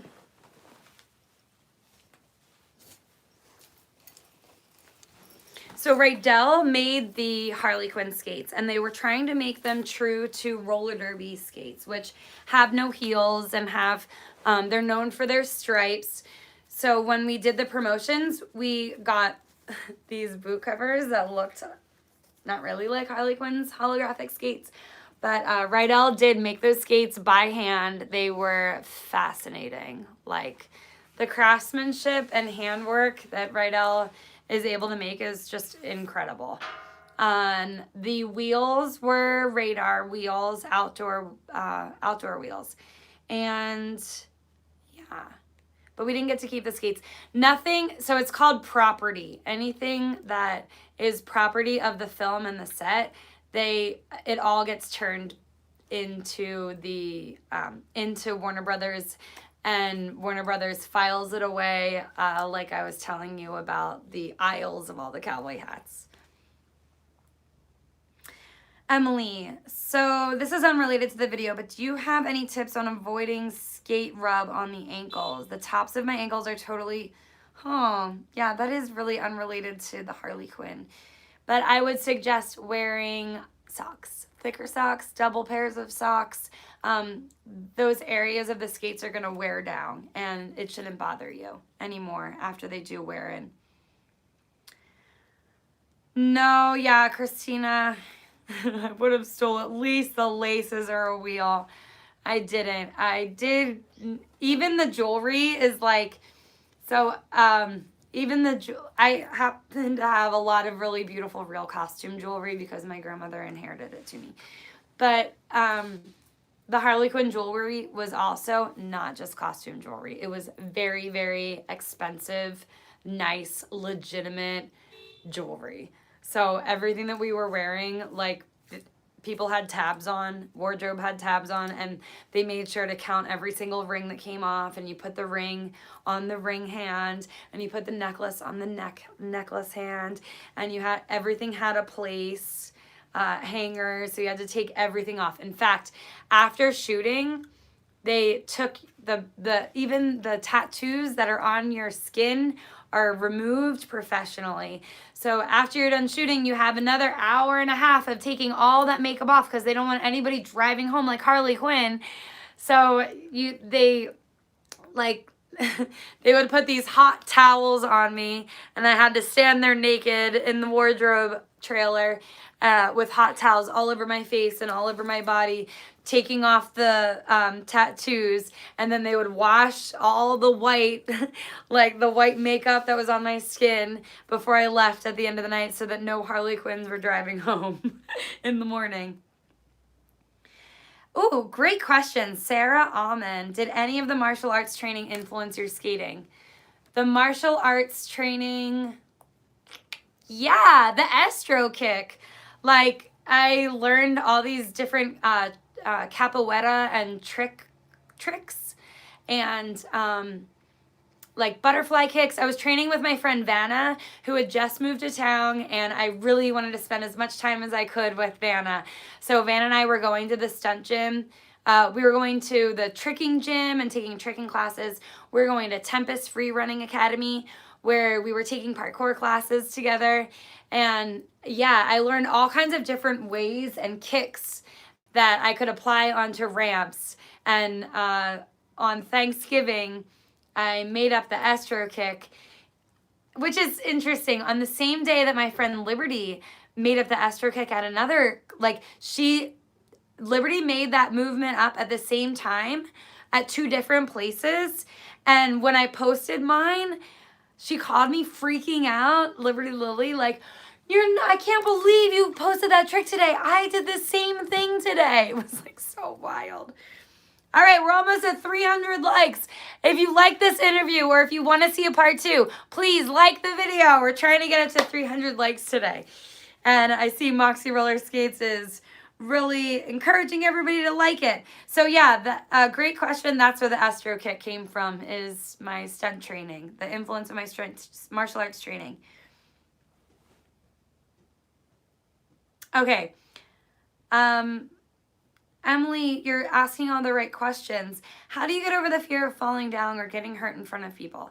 I'm super embarrassed to skate because I don't want them to see me fall and feel bad for me or laugh at me. Practice falling as much as you can. The more you fall, the better, the more confident you're going to feel taking risks. And taking risks becomes more of a fun thing than it is a scary thing. So practice falling. When you start to feel confident on your roller skates, you really will start to not give a crap what anybody thinks about you. It is the truth. When you become confident at what you're doing and you fall and you feel confident recovering, you're not going to care what anybody thinks because you're going to get up like Harley Quinn and laugh it off. And then when you're able to laugh it off, then other people laugh with you. Like at the skate park, for instance, very experienced skaters at the skate park will laugh at others falling because we kind of start to assume that we know all what we're doing. And like the funnier the fall, the funnier it looks. And because we know and trust that each other can take it, we laugh at one another. You know, first you check to make sure that they're not hurt. Usually you can tell right away when somebody falls that they're not hurt, because, or whether they are hurt, because they won't move. So someone that falls and is fine gets up right away and usually is like laughing at themselves. Someone that is hurt will stay on the ground, and that's when it's serious and you're not laughing, and you go over to make sure that they're okay, and you remind them to breathe. And because that's going to bring awareness. As soon as you breathe, you bring awareness to the severity of the injury. But usually, like Moxi just said, falling is half the fun. Falling is funny.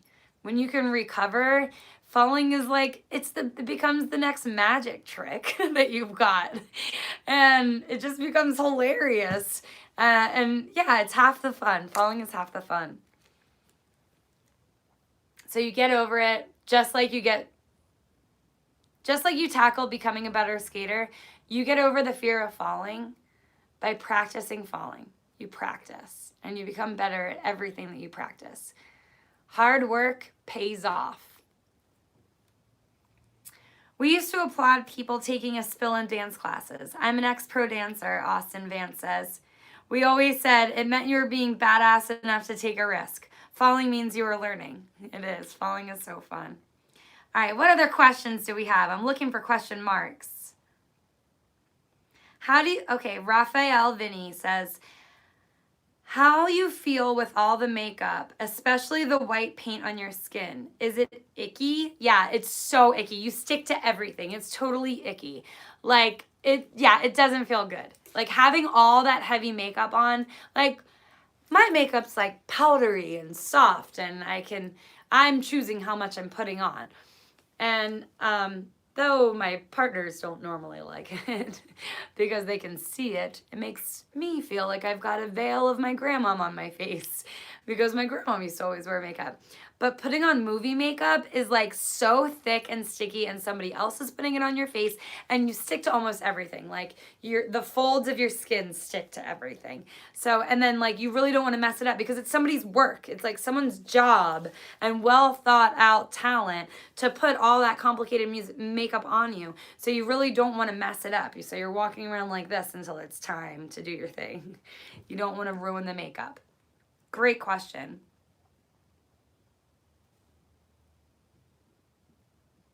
No, I never snuck off with anything. I really like to put out what I want. So you treat others how you want others to treat you, and you don't steal because you don't want things to be stolen from you. Holy mackerel, thank you, Carla Morales. Thank you so much for donating to our, wow, thank you so much for donating to our channel. If you want to support the channel, all proceeds to the Teespring wardrobe, all the clothes that are underneath this video right now, and all of our videos, it comes from our Teespring account, and all those proceeds go to our production people. So the people that are behind the scenes here, those proceeds go to our video department. So buy a t-shirt, Nimbus Forever, the Nimbus Forever clothing is down there. And anything, thanks, Mr. E. Man, that's so cool. It's like Mr. J, but Mr. E, like Mr. Estro. I don't know what the E stands for, but I like it. Anyone that wants to support these videos, all proceeds from our Teespring merchandise down below will go towards the video department. And once we get out of these crazy times of everything being about the Estro show, we are going to be putting more into some really exciting, better places, characters, locations, wardrobe, costume, lights, camera, action, and hopefully making our YouTube channel more like the movies. So please buy a t-shirt. It goes into the video production. All the proceeds go to video production. Ah, thanks, Amber. I'll donate that to them too. Dang it. Thank you. Oh, mystery skater. I like it. Mr. J is a mystery. He's actually totally out of here. Mr. J. Emancipated. I don't need no stunt man. I'm gonna be the stunt man. All right, would you be willing to share what your next big goal is? Another movie or just growing the Moxi brand? All the things? My next goal is to make you experience roller skating the way that my crazy imagination would like to experience it. Thank you, Kelsey Peterson. Hot dang, we get money. I will tell you on another live what my big dream is.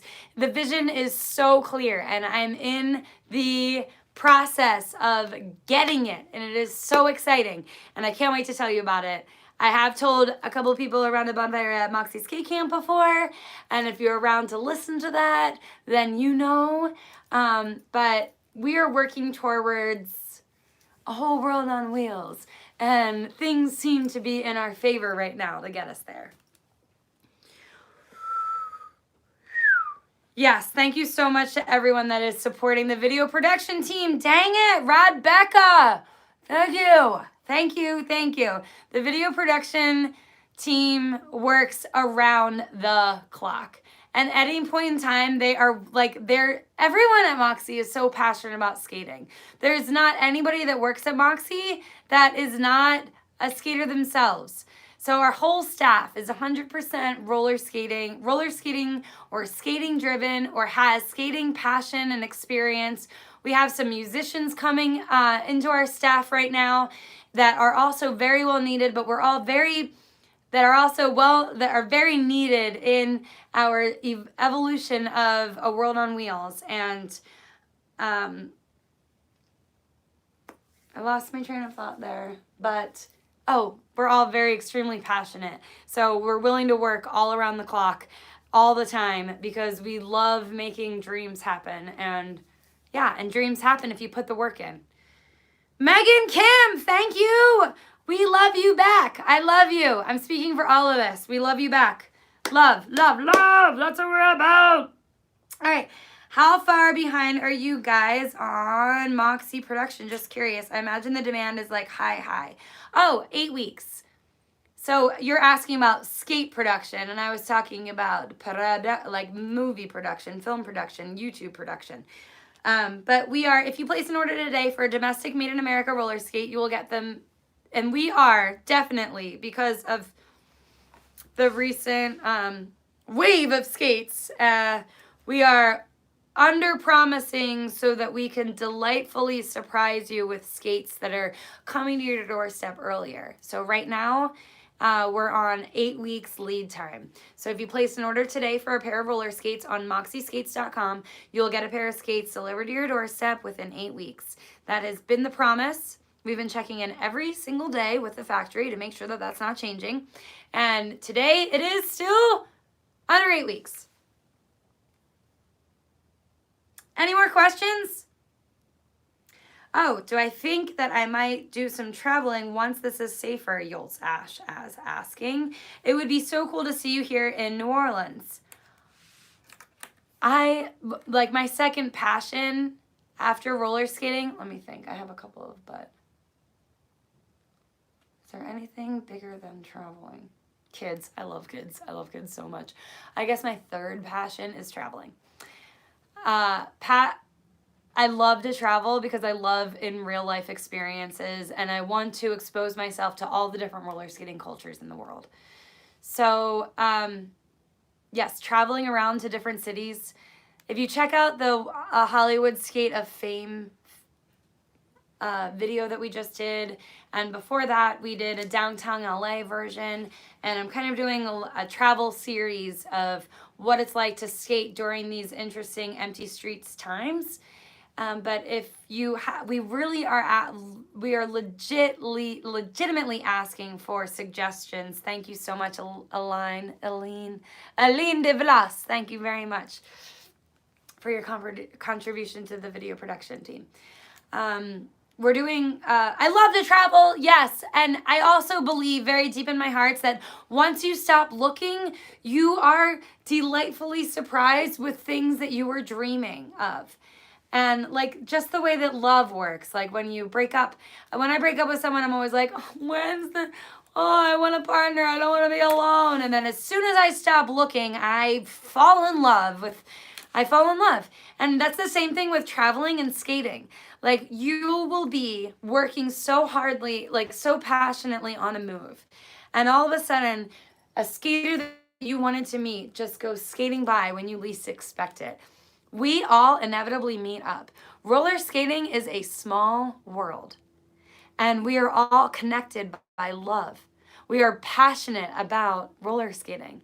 And there are events that happen all around the world. And if you're passionate about skating, you start practicing. Skaters love to travel because they love to meet other roller skating cultures. I'm not alone in this. All of us, as soon as we're able to, we want to travel to different rinks, to different events. And if you start practicing skating, all your skating dreams should come to you. And all the people that you want to meet, you will meet. Just imagine them and they will come to you. You don't have to come to them. But as soon as we're out of this, I will be traveling. I love to travel. Megan Kim, thank you very much. Honest, I saw Estro in Lancaster, California, of all places. That's right, Candace. Of all places, that's like one of the hottest skate spots in California now. Lancaster has 2 amazing skate parks. And if correct me if I'm wrong, but you live across the street from that park, right? I remember meeting you and your family. You're beautiful. It was so lovely to skate that park on the grand opening. Lancaster's a great place to skate. Did the production give you a film reel of your work on and off set? I would love to see it. No, they didn't. But I did get in contact with the behind the scenes people, and I was able to get some photos, which I've shared on my Instagram account at Estro Jen, which I'll share right now. Ooh. And I asked a couple of questions in the chat about, about part 2 and what you want me to talk about in part 2, because I know I missed a lot of cool stuff like learning the gainer flip and how the rigging team helped me with that. But I also have like a personal YouTube channel that I have started posting personal things on there. And if there's any topics too deep that aren't related to roller skating that you want me to get into, I can put those videos on that channel so that it doesn't influence all the skaters. And yeah, and I'll tell you why on that channel. Personal. Can we see the costumes? Yeah. Like there was, here's my suspenders. Oh, my jeans, my shirt. Actually, they're kind of all over this place. Ooh, like my coffee is. I love coffee. They're kind of all over this place because I was like changing in here before we started to see if I should put on my Harley Quinn shirt.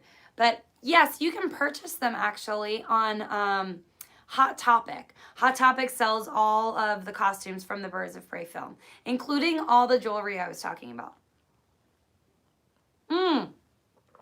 I didn't tell you. I dyed my hair blonde for this. I'll talk to you about that in part 2. Never dyed my hair in my whole life until I had to film previews. And I needed to dye my hair blonde so that I looked more convincing like Harley Quinn, which was really interesting. It destroyed the texture of my hair, which is what I always do. It was going to do if I did dye my hair. But if you saw that I was a awful fake blonde last year, and I mean fake as in like, look how dark my hair is. I am not a natural blonde, and you could really tell by my fried hair that I had all last year. Has the Moxi company looked into recyclable, reusable products? Little Monster, that's a really wonderful question. We actually have a video, a very informative video about this exact topic that will be coming out very soon. It's going through our focus group part right now so that we can get all of the eyeballs and advice from our full staff before we release that to you. But yes, we actually do use a reusable product in all of our skates. In most of our skates, all of our domestic skates. Perla, we will meet. You live in Ocean City, Maryland or New Jersey? Which one? There's 2. And I'm from the East Coast, and I've never been to Ocean City, Maryland, but I used to vacation in New Jersey, and I'm going to be traveling as much as I can, doing rollouts with as many people as will come for the rest of my life, as soon as we get out of this travel ban time. All right, any more questions before I sign off of this? Whoa, we started streaming 2 hours ago. I knew this was going to be 2 hours long. There's still so many of you here. Do you have any last questions before we go? Have I ever skated in the south of Tennessee? Yes, I did actually. I did skate in the south of Tennessee. Outdoor skated on a cross-country trip with one of my exes, Aaron Ballstrom, before I moved to California in 2005.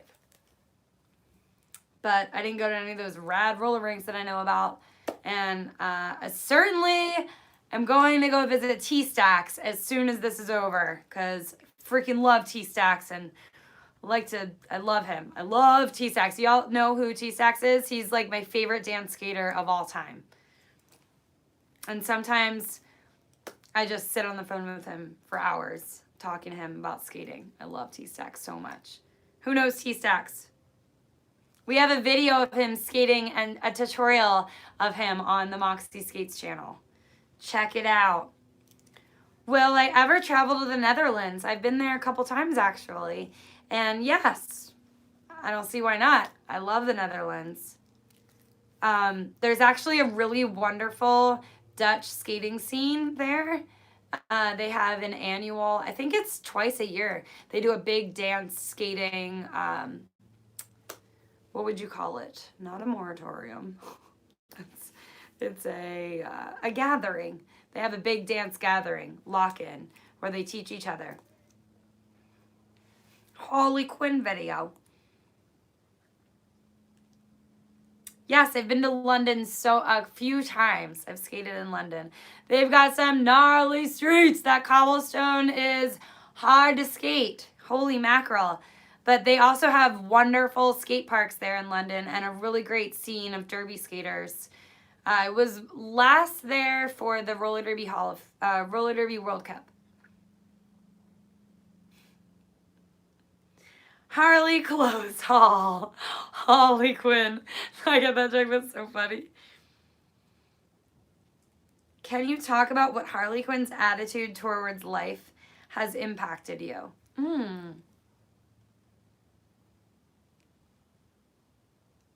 That's such a wonderful question. Zara Attack, thank you so much. I didn't know much about Harley Quinn before. Like I watched Suicide Squad and I love that film. I love Will Smith. Like I am such a Will Smith fan. Fresh Prince, Philly. I love Will Smith, and Will Smith was in Suicide Squad. So watching and learning about Harley Quinn, I was like amazed that I have so many similarities to Harley Quinn. So to watch Harley Quinn's philosophy on life come out on film was, I really relate to that character more than any other character I've seen. I mean, I'm not a big TV movie buff, and I also don't know a lot of celebrities. I know Margot Robbie because I do love the Tanya Harding, Nancy Kerrigan story, and I fell in love with Margot.